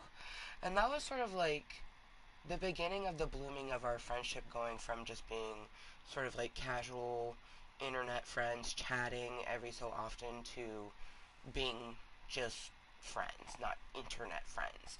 And now, it just progressed so naturally. I don't even remember when it went from, you know, being friends, good friends, into best friends, but, it is. And I truly feel like my chosen family, I have like a chosen mom and a chosen dad. And it's that gives off those good vibes. It's the caring vibe, someone who appreciates you. Um, but I I think I had joked with you already that it's like you give off the daddy vibes, like dads I want to call daddy type of thing or something. A dilf.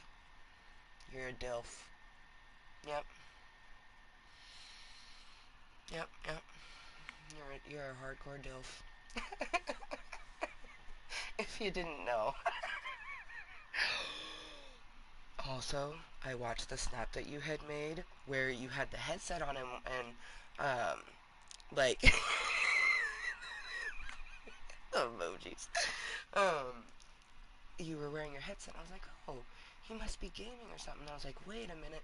And then I heard you speaking, and I was like, oh, he's doing a smoke while I'm in his head. And I was just like, oh, it was so good. It was so good.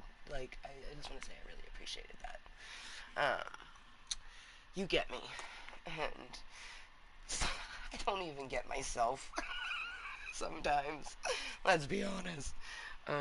So I appreciate someone who gets me.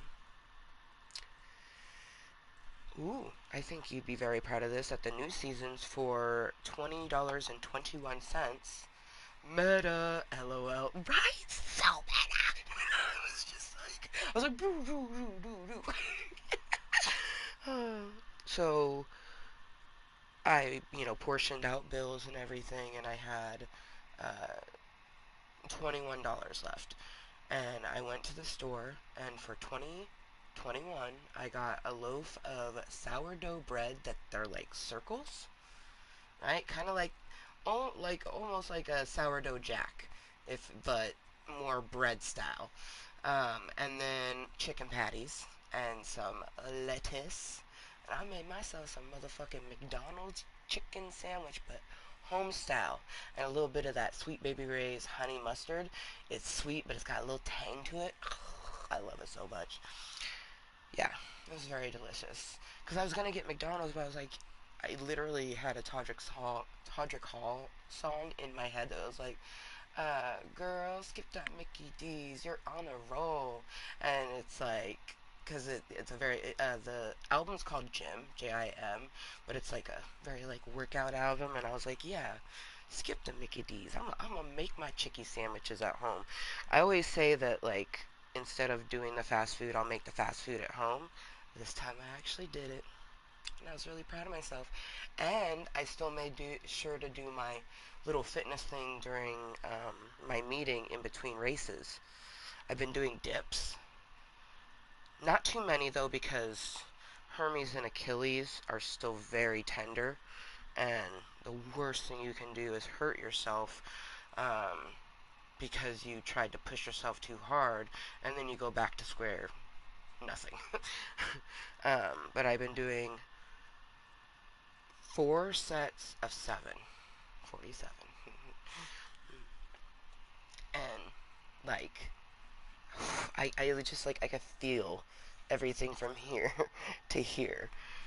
And then also I've been doing 4 of 7 with my shoulder presses because I already know what that does. Like, because I do this, I swear too, after I do anything on arm day, I flex, and it's just like, I, yeah. Oh, I can even feel it for myself. Oh, bitch. Okay.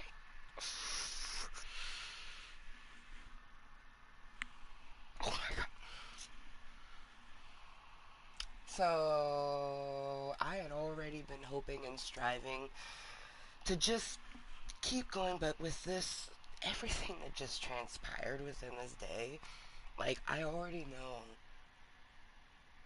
level 38 Amber.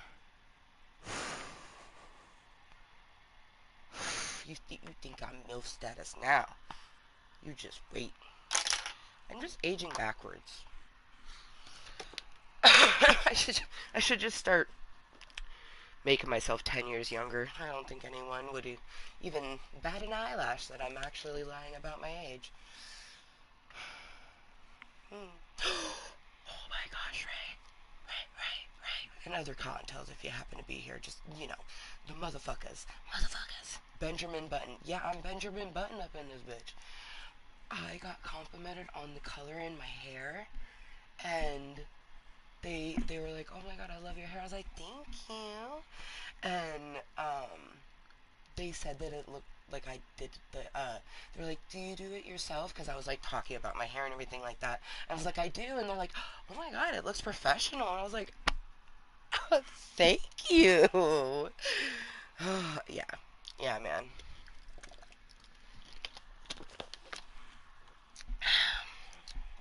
Just look professional up in here. It was, yeah. I love.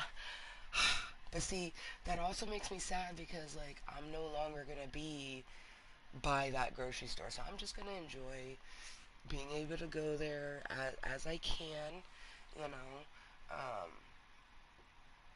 Maybe they have a delivery thing so I can still order from it. Because honestly, I'm only going to be getting my produce from New Seasons. Like, they have blueberries that actually taste so fucking good. Like, I have to clean each one of my lettuces off. Like, you rinse the whole lettuce, right?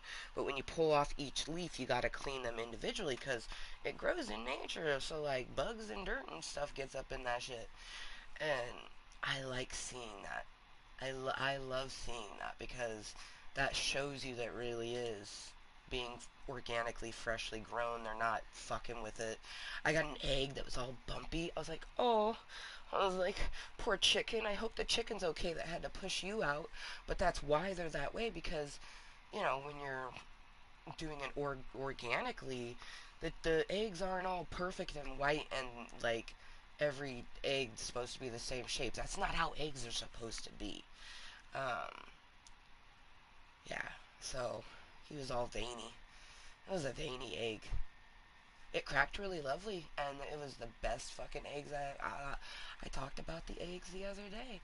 Man, hugs. Oh, see, ooh, my fucking. Oh man, wait. No, wait, I can't do that. Okay, can we? Ooh, yeah. Oh, yeah. Oh, but this muscle right here. Oh, yeah. Oh, yeah. I want to pull my arm out, but I'll be pulling a titty out with an arm. Nope.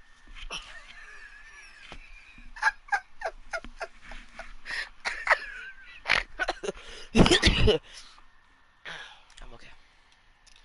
Okay, I'm getting a bowl loaded. Almost done.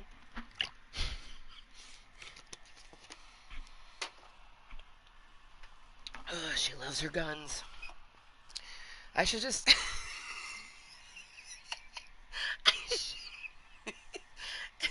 Okay, BRB. I'll finish getting it ready. I'm not gonna toke yet because they will be right back.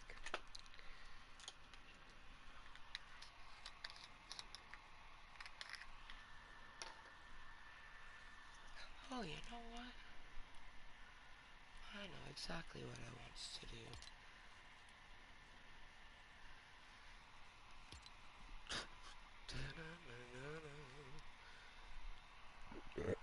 Oh, excuse me.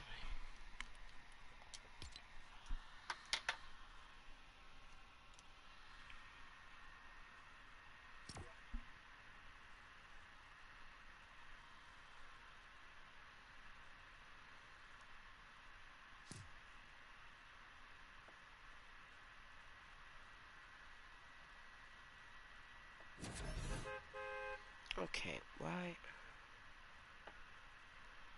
There we go.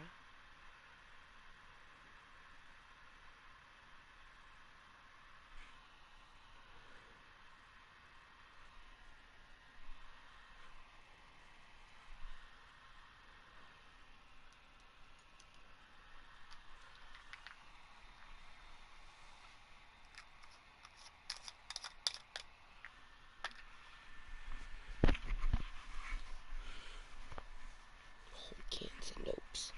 Okay, there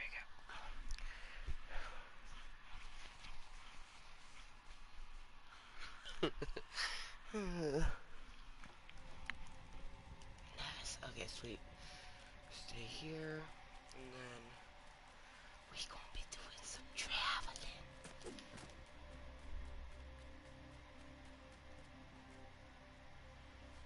Oh, you know what? Oh, which 420 room? This one would definitely be better.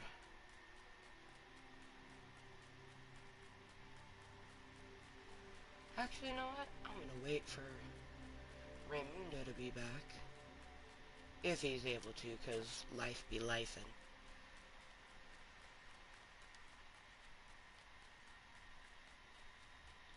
Go look for some stone.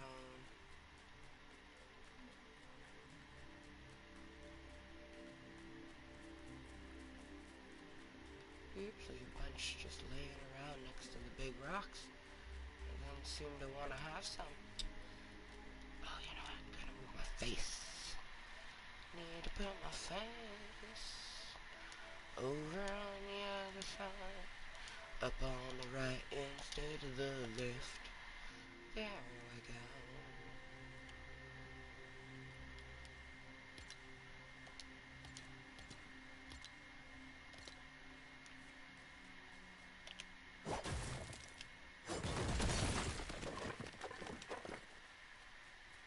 Make sure I only hit small ones. Because they only give you 4. No matter what.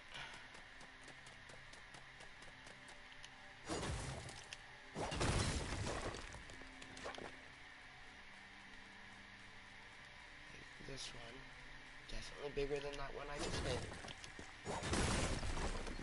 4.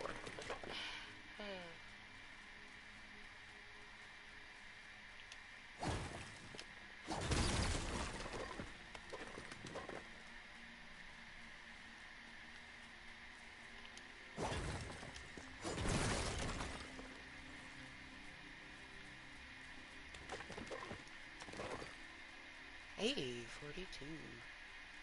That's a skeleton guy.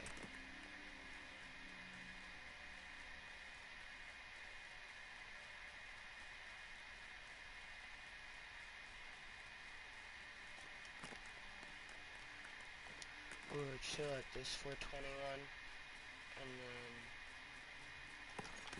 we'll have him choose between our pagoda or the booby bungalow tower. 420 booby bungalow tower.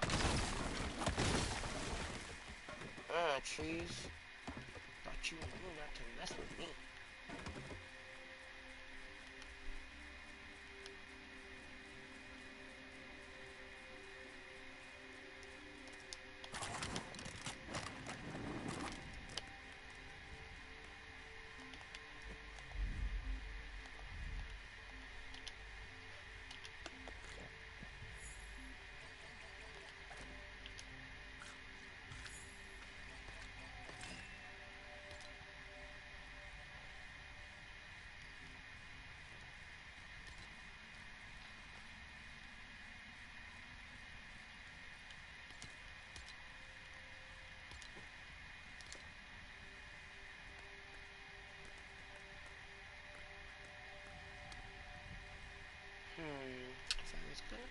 chair. Where would I put it?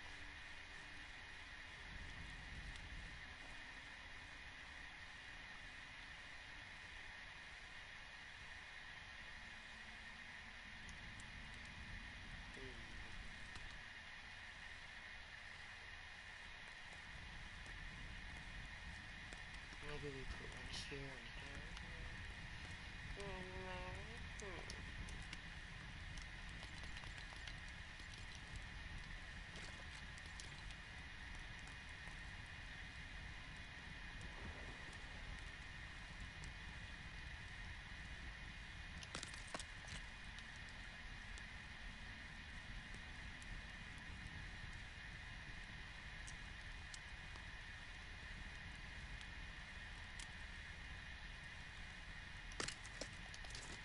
See if we can sit in them.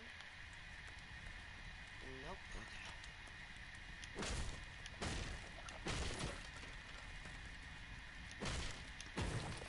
Okay. Ooh.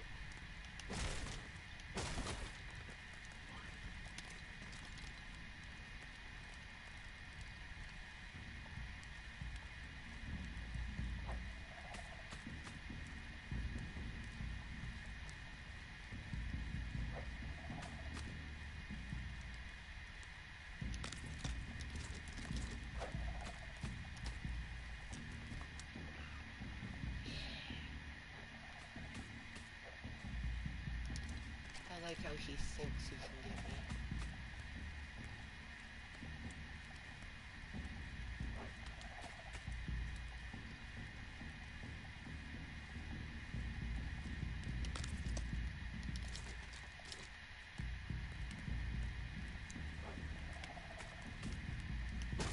Oh, looks like I can sit on it.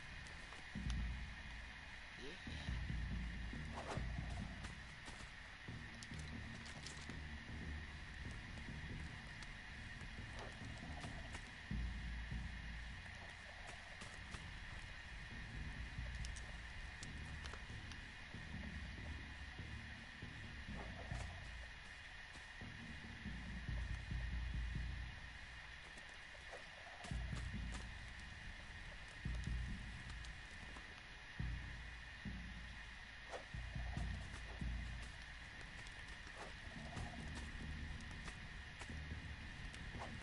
Okay, you fucking assholes.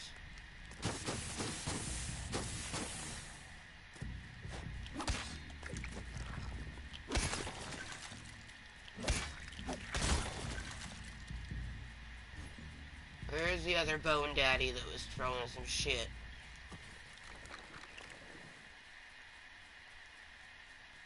Hey, you run from the daylight, bitch.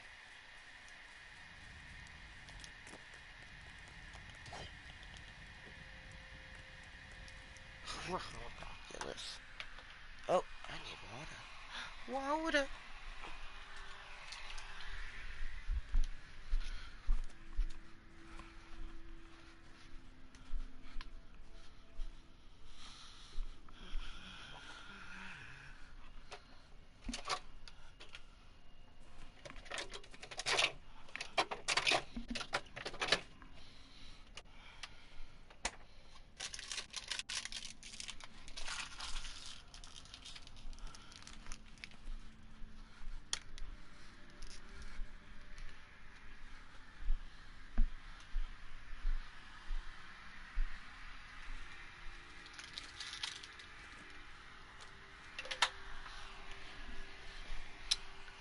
Welcome back. I literally just gotten a snap, so I assume that you have enjoyed your toke. And for my toke, I would like for you to choose where we toke, either inside this, my home, my little pagoda home, or in the tote tower, little booby bungalow over there, titty tower. So there's a little 420 room at the top of that, or we could go to the 420 room that's on the top of this one.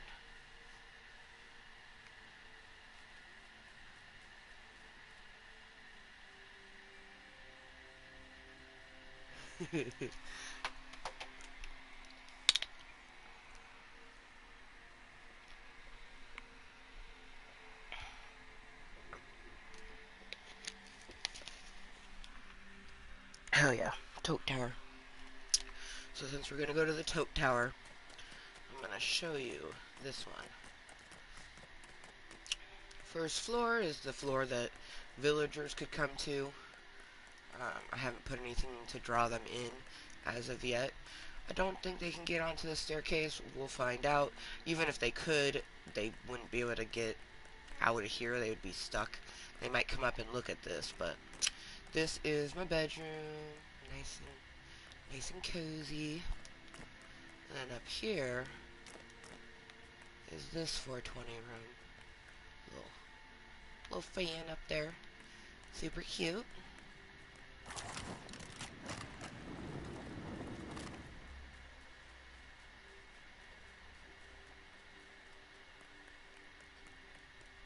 Salty's room, his bathroom, oven room, other kitchen portions.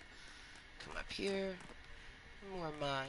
That's a little toque patio. Cute little rug. Dun, dun, dun, dun, dun, dun, dun, dun.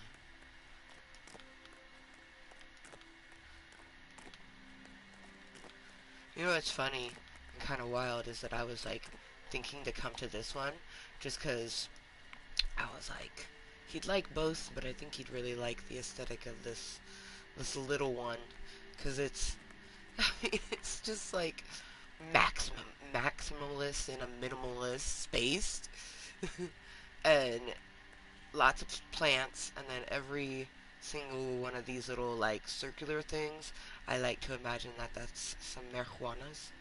Like, so there's a bunch of marijuana containers. Got one there. Books everywhere. We got a special little blue container there.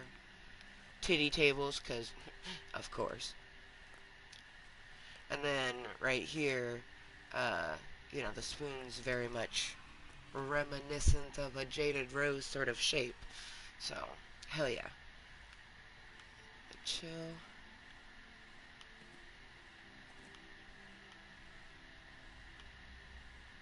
Ooh, yeah. I like that. Oh man, it almost looks like he's holding it for a little bit. Oh, cheers.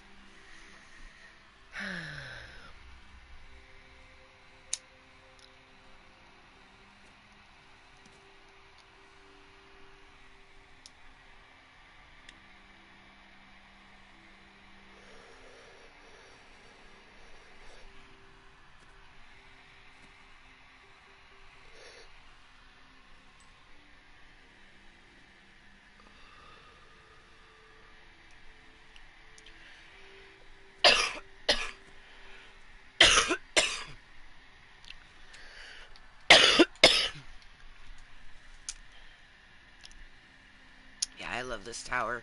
I think probably what I it is what I love the most. I love the fact that everything here is custom built by me. Like,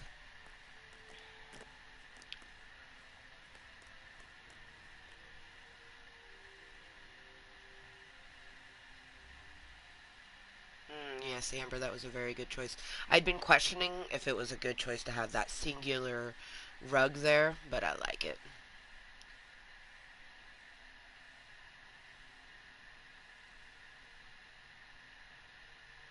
Oh man, when I'm done toking, I'll have to show you my storage area, because I figured um, once I'm done toking in this toke tower, the little booby toke tower, uh, I would show you. I'm gonna show you parts of my world. Um, I think it's the same distance if I go to that one or this one. Actually, no, that one probably is closer. That one right there.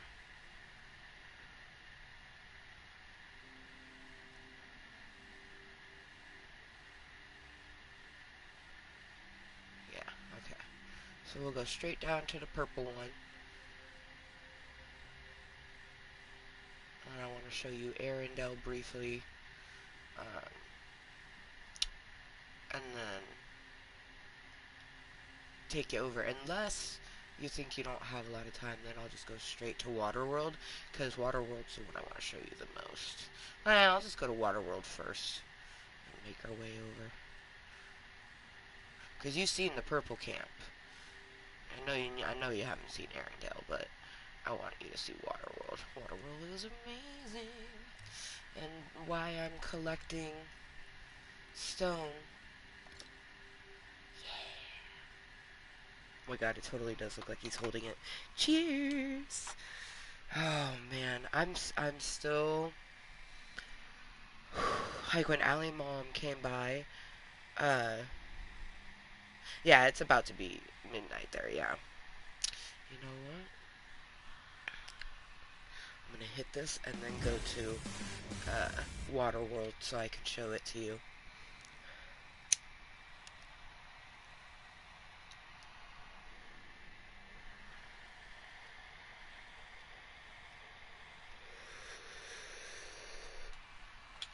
Because I can get to the village and do a look at my Waterworld in a 10-minute span.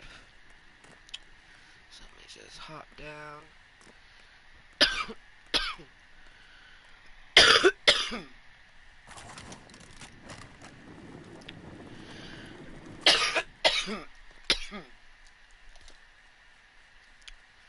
Because I'm on a time constriction. I try not to be distracted. See. Ooh, I pointed me right in the correct direction, bitch. Alright. Oh man, I'm excited. So, Waterworld, I'm going to tell you the story about how we came across Waterworld. Waterworld, I was on an adventure. Like, let me just, on the map real quick. Purple was first camp. That's 1. Red is 2. Waterworld is 3. So we were on an adventure through the desert, and we all of a sudden came across some water, so we decided to build a bridge. I'm using the corner right here as kind of like a guide. I decided to build a bridge just across this way to get to this little island that's right there. That we thought was an island, but wasn't sure until we got on it, and then confirmed it was an island. So we just built like this little makeshift bridge over there, right? Well, when I started building the other things that you will see, I had to take down the makeshift bridge, but there's 2 pieces that just stayed, and I let them float where they wanted to float. And they just very... Okay, need to go this way. They just conveniently, like, ended up right by the edge of the little village of Waterworld, and I was so fucking happy, man. I was just like, oh, okay, because since it's 2 of them, I definitely was like, it's a little boobies, and I even tried to put some torches on each one, but it fucked with the buoyancy of it. But man, oh, it was so awesome. Spiders, I don't want to fuck with you. They're always just like, hey, get off my turf, get off my turf.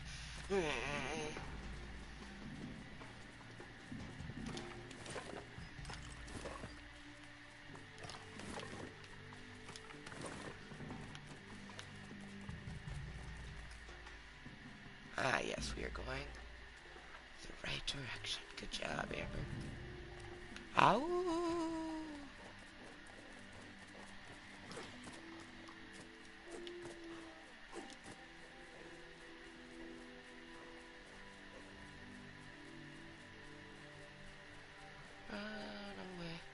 Run away from the wolves. Hey, hey, hey, hey, hey, hey.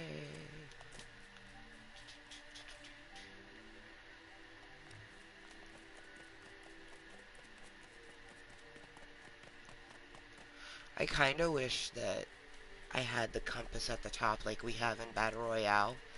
That would be nice, personally, but it's gotta be different in other ways.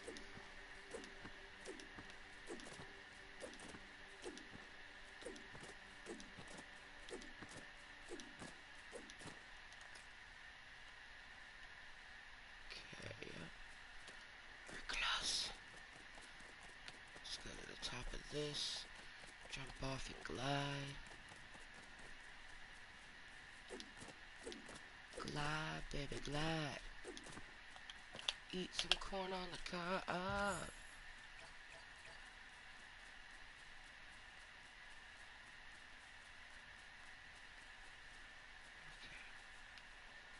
Put myself in the right direction. Yep. Yay! Yay! Yeah, 'cause there's the desert. It makes the sound. I don't fuck with you right now. Roller fucker. I got no time for you and your antics.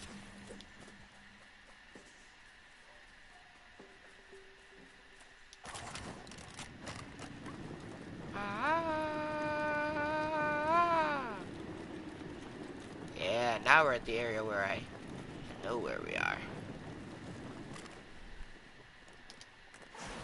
Whee!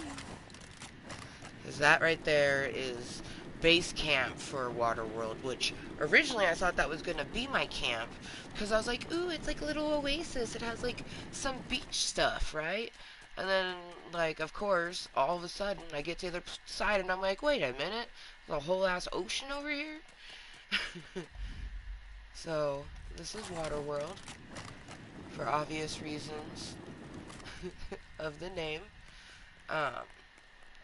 And on that makeshift bridge, which the piece is over there and we'll go look at it, but I built this on the middle of the bridge and it just ended up being perfect. And then I built a platform underneath it, so then when I destroyed the bridge, it fell on top of it, and then I built off of it and got like this big ass fucking walkway. Got a couple of little heart-shaped things, and then that's a pre-build, pre-build, pre-build,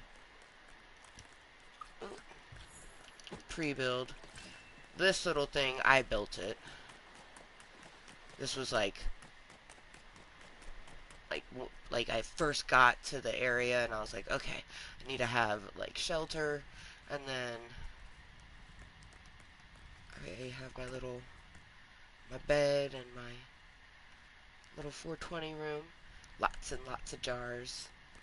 Because, you know, I don't know why I feel like the desert would have good sweets for some reason.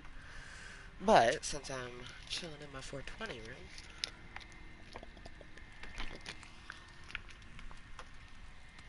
actually, no. We should grab our torch. I'm going to show you.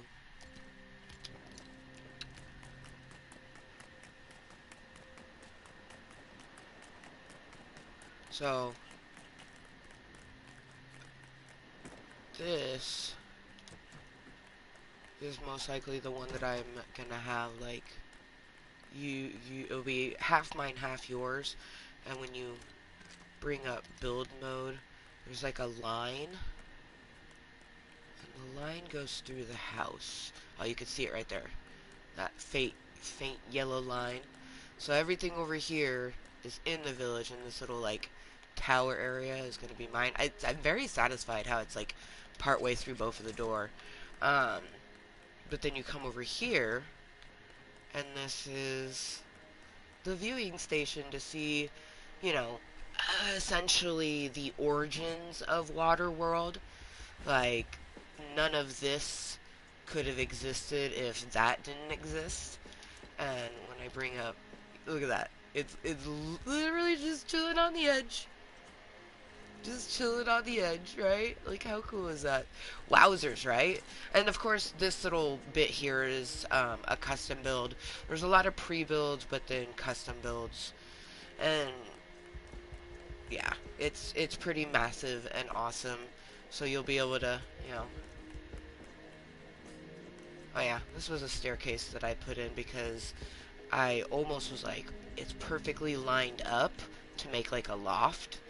Um, so you can decide to do with that what you will.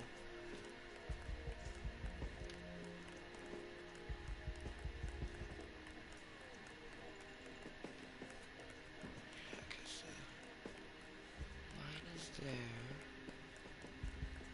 So my area is over here. So everything over here, like this will be a dope little room. That thing is massive.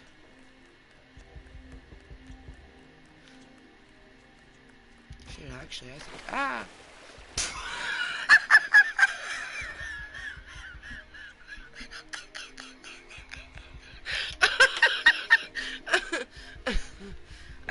I think the whole upstairs,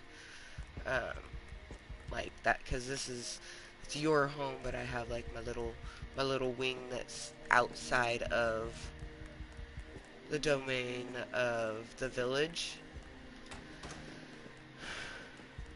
And be like, when I come to visit my friend, that's where I just plan on making just gonna be a toke room over here. So, and I'll probably build something off of that, like a deck or something like that.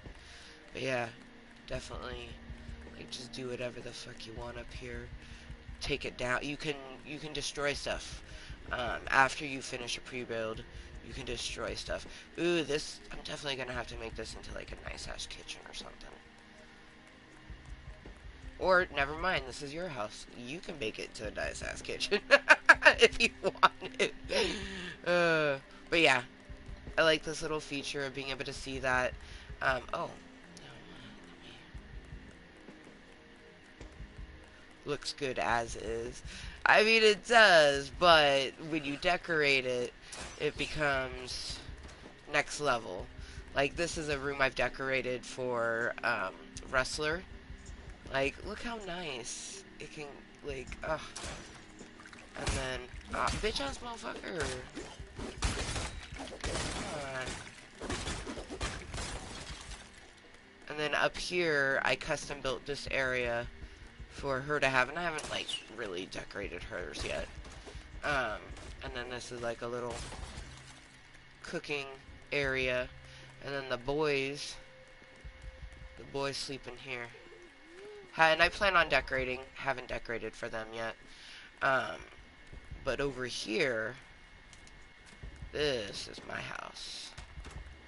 So got like this and a fucking tower that goes up. This takes you to the second floor, and it also connects to the tower. This takes you all the way up to the tippy top, and then I'm gonna build,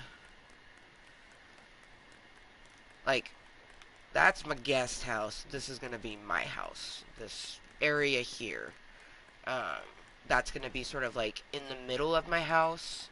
I have this little like waterway that's gonna connect, but essentially this big area right here, which lines up with, you can see the edge of the village right there. But yeah, as you can see, majority of this village is over water. I love it. I love it so much. Oh yeah, that's not what I was going to show you. The whole area is wild. Thank you. This is communal area where you come and got like essence and stuff to do the essence table with.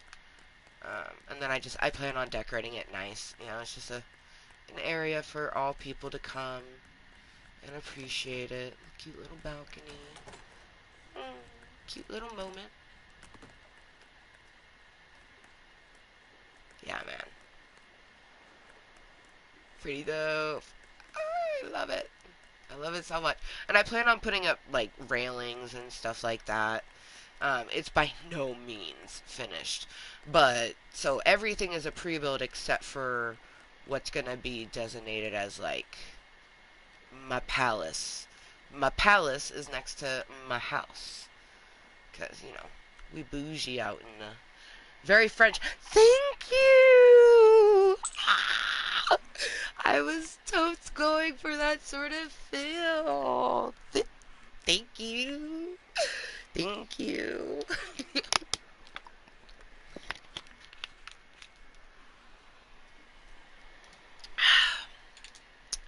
I appreciate that.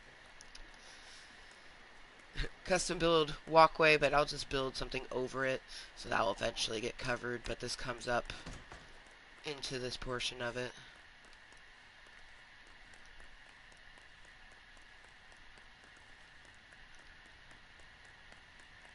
Originally, this is not meant to have a window, but I think I might put a window in there, because we have them.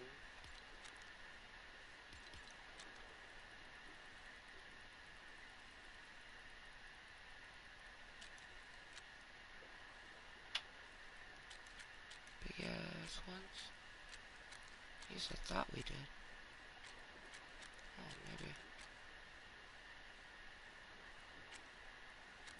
maybe we don't.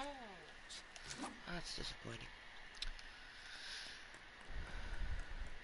But yeah, this is my little wishing well. I love it. It's gonna be fun building sort of the house around the wishing well.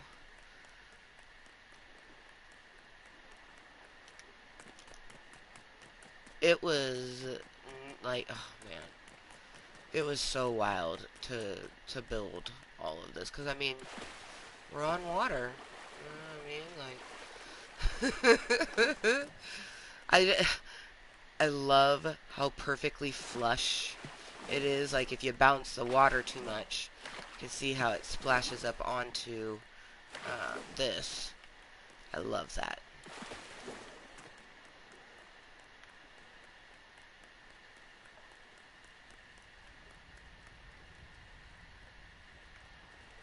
Heck yeah.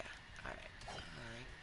Come up here and toke, because I know that you're probably gonna have to leave to go to sleepy soon. So, cheers.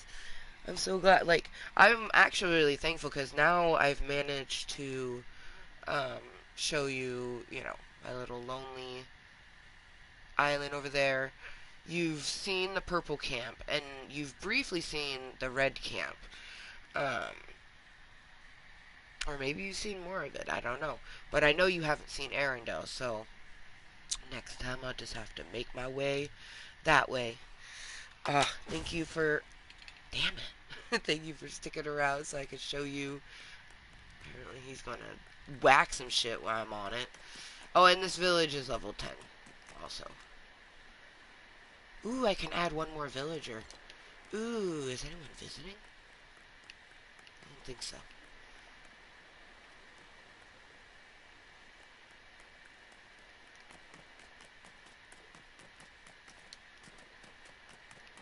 Come toke. Right here, I really like this little... This is just very, like, you know, remember where you came from type of thing. I love it so much. And the fact that it just floated and has stayed right there, and it's just right on the like, right on the fucking edge. Like, like, it's so good. It's so good. I love it. Cheers.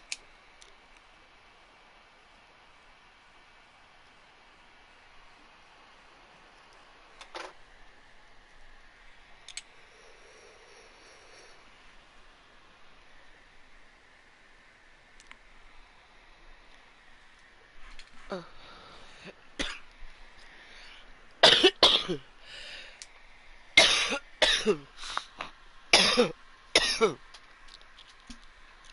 Excuse me. Excuse me.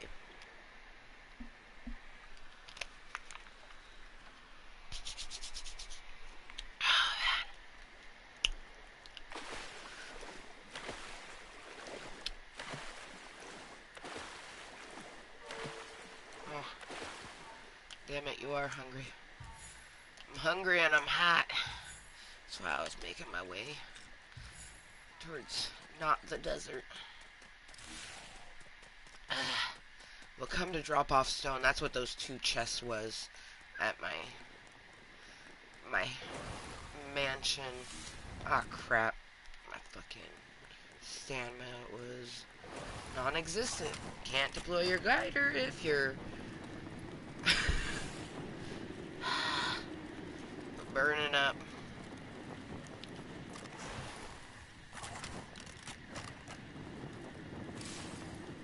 We're almost to the grasslands.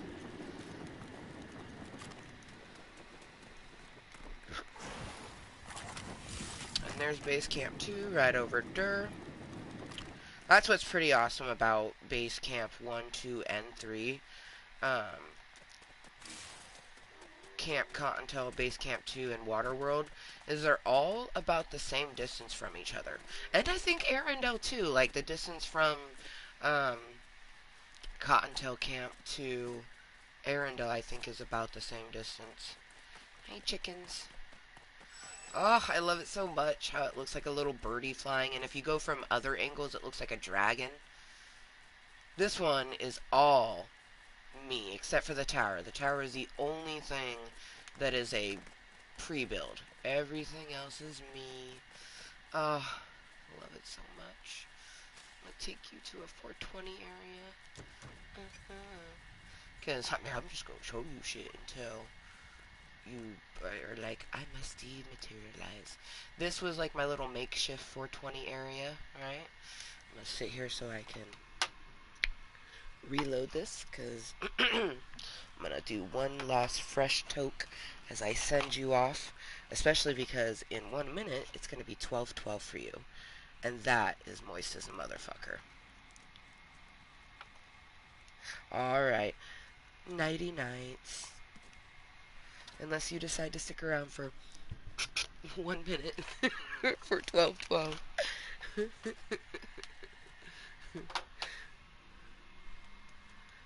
Because there's an area that I don't know exactly why, but it feels very like when I was building it, I was like, ooh, Ray would love this. And so I kind of, as I was building and I thought of that, I decided to, um, weed sticking to my hand. It's 12:12. Go, go, go. This is not a drill. Go. Okay, yeah, oh wow, you even went the right way. So when I was building this, I just felt like, oh man, he would love this. We got flowers everywhere. We got awesome titty tables with like some awesome adornments on it. We got 2 chairs so we can like, you know, right across from each other. We got books. We got some herbage. Beautiful view, right? Like fucking stunning ass view. So, cheers, 12:12. Make a wish. I'm gonna seal it with this tote kiss.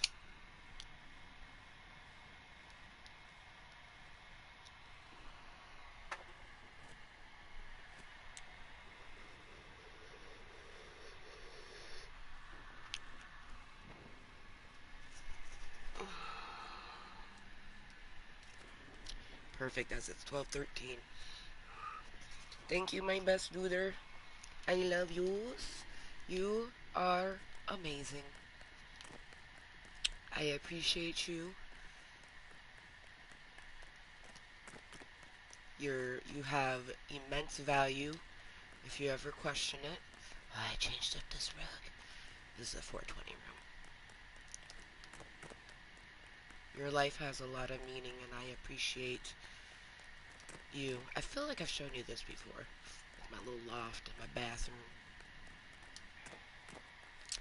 Mwah. Damn it! I love you. Sleep well, handsome. Restful slumber for that gorgeous face.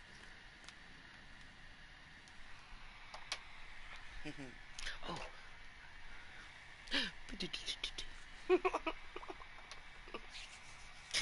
Oh man. Oh, huzzah. That was so wonderful. Now I'm going to go back to collecting stones, because that's what we're going to be doing. Collecting a lot of stone, and then taking it to our desert oasis. Although, we could work on that and not worry about desert. In that case, we would be collecting wood, which we have none, but we can collect them. You know what? I like that because we have 47 of the stone. I dig that. So I'm going to put that away. Pull this out because wood.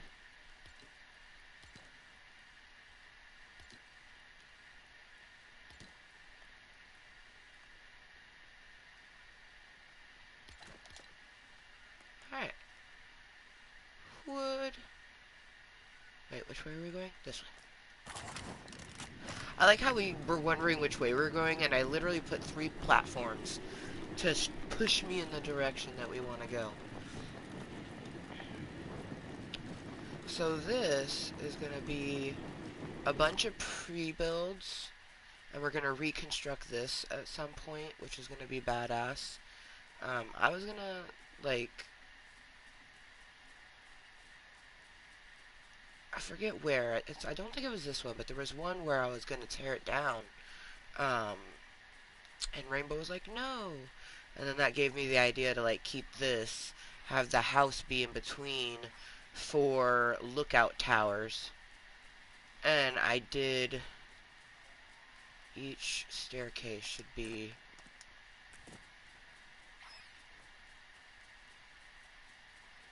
okay, that one goes that way to that way. Ah, this one is not. Damn yous. Well, they all except that one, so this fucker right here will eventually be getting broke down because he got put in the wrong way, because I wanted all of the spider. I don't want none of it right now. Damn it. But yeah, I wanted them to all go in a circle. And they do. Except for that fucker over there. He's like, I'm supposed to pair up with him? Did I do it right? Like, no. No, you didn't. So we'll build him first so then we can tear him down. Which will be interesting. That's going to be really interesting. Okay. Oh, I don't have any wood on me. Oh yeah, I have a little green here. I don't know why. But since Past Amber was going with it, I'm gonna make that be part of the gist of the little area. So, god damn it, spider. It'll be where we grain stuff for like all of the villages.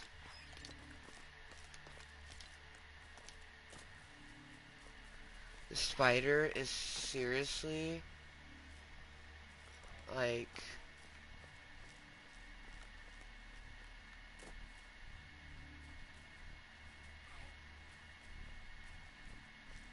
seriously? Good God! Get off my nuts! Because I feel like the llama's a boy. He would definitely have nuts. Okay, let's see if I can get to the house. Oh, there we go. Yes. Yeah, see? This is the high point of the village, see? Oh, that kind of looks like a smiley face. That is going to be fun. Actually, you know, he was always meant to get destroyed because he's in the way of the house. Yeah. He needs to go out a bit more like there. Yeah. That's how that tastes. Oh, goodness. We're hungry. How much does the pie do again? Let's see. 20. Okay, we'll wait for the number to go down. Yeah, you can see the smoke from base Camp Cottontale. Cottontale. Camp Cottontale.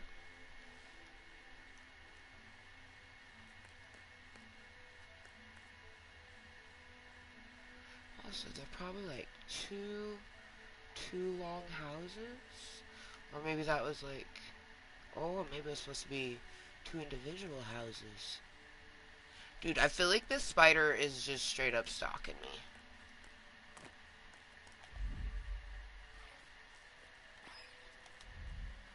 He's like, I smell llama.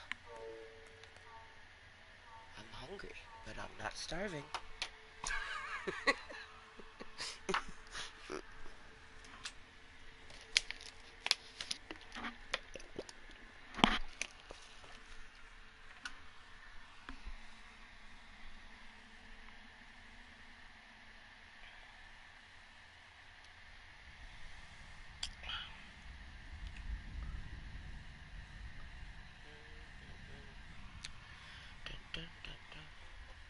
Oh, we're cold.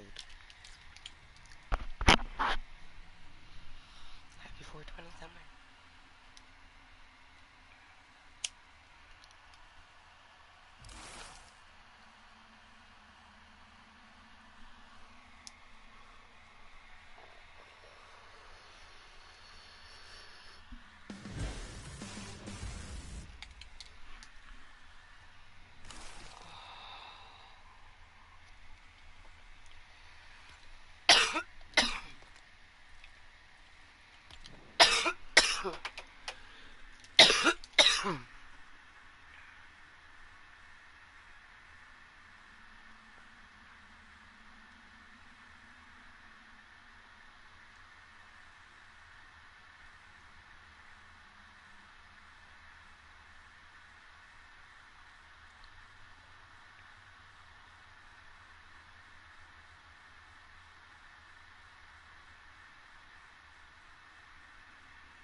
gosh.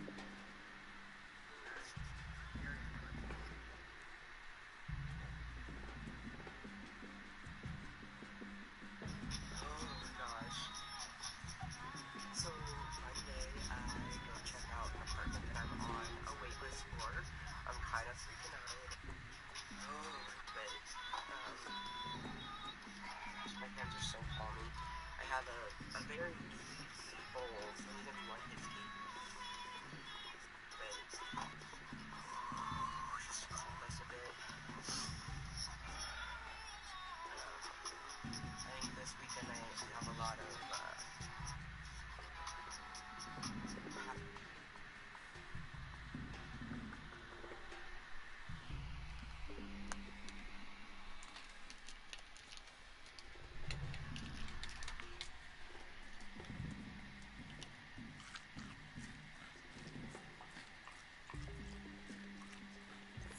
Dude, I swear that spider is still stalking me.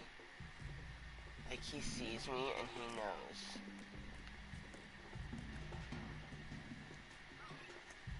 My gosh, why is there so many fucking spiders?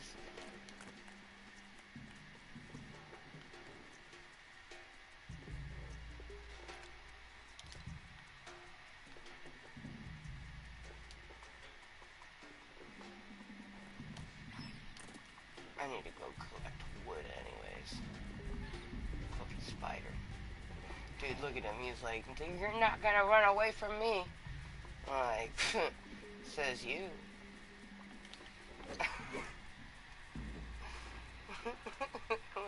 Watch me run away.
Cows.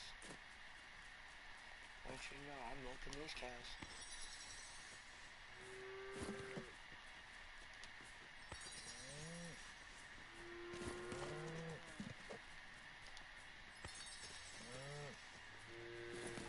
Thank you, cows.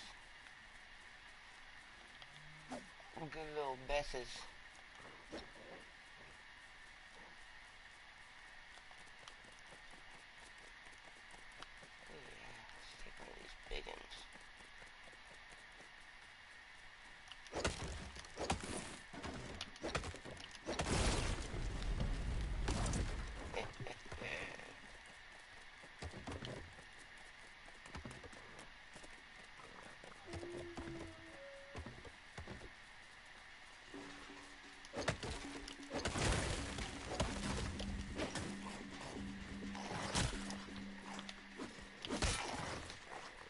I don't got time for you, Wolfie.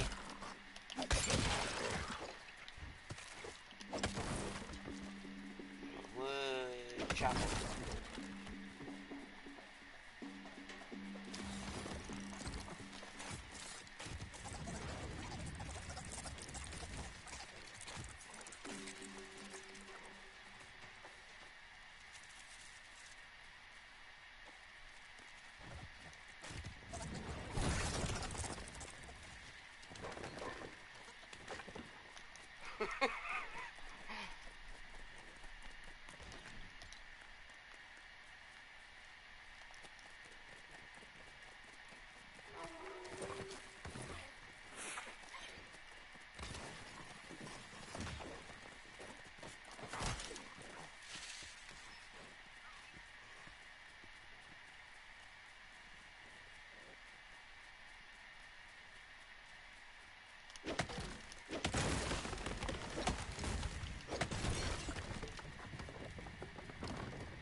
getting timber.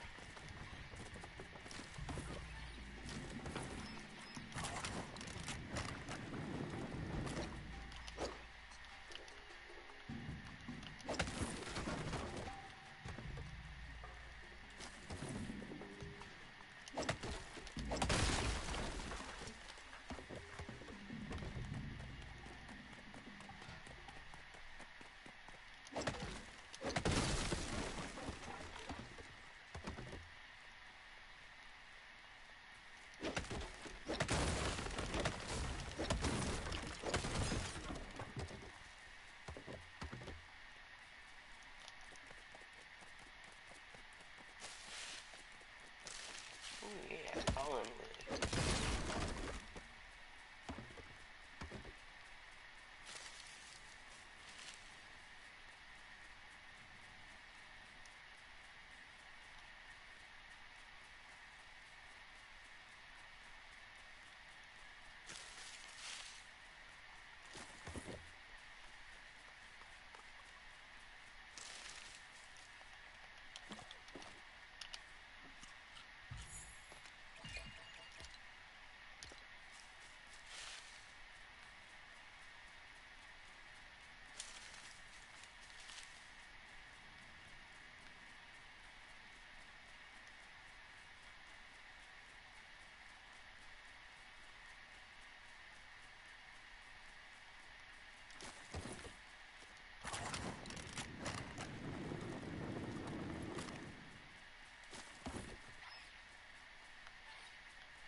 They're destroying my cows.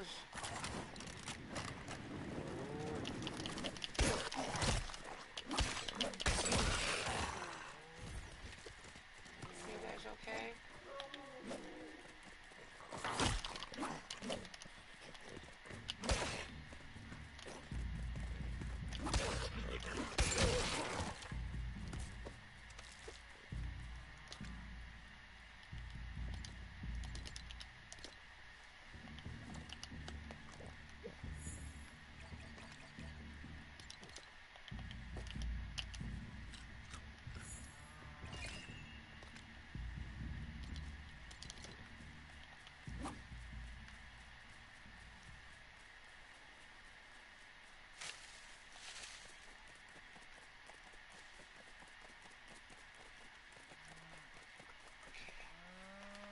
Oh, did they get one of you?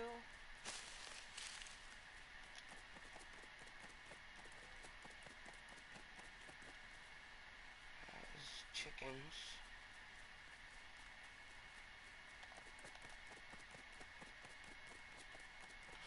Damn, wolves ate all of a bunch of chickens.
some heavy footsteps.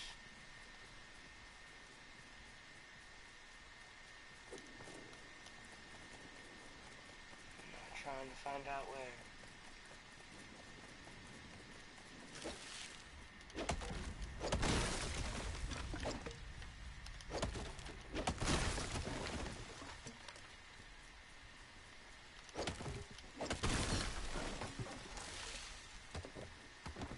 I love the little bushes that are here.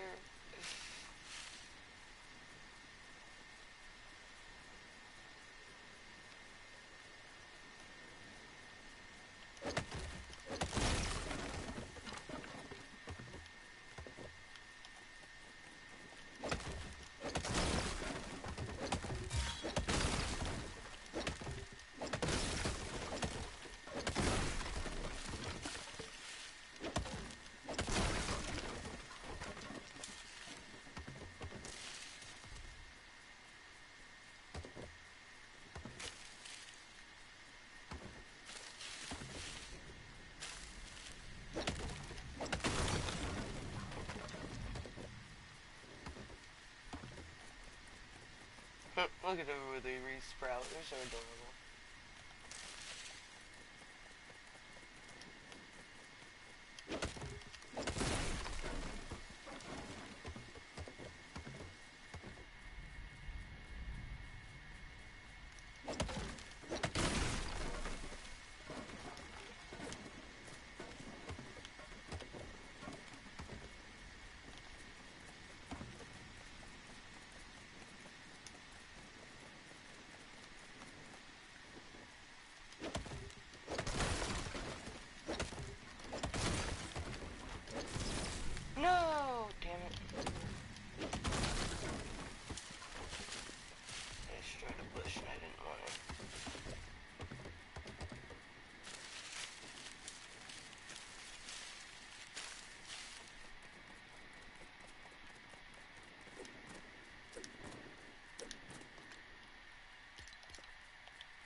quarter till, I think we're gonna call it an evening.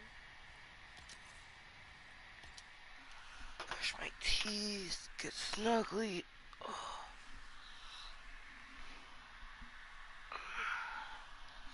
Maybe have a little bowl of cereal. Or make oatmeal. We do have oatmeal.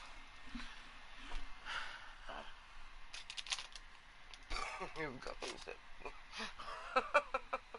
so silly. Anyways, until next time, and always, oh my gosh, be kind to yourself and everyone else.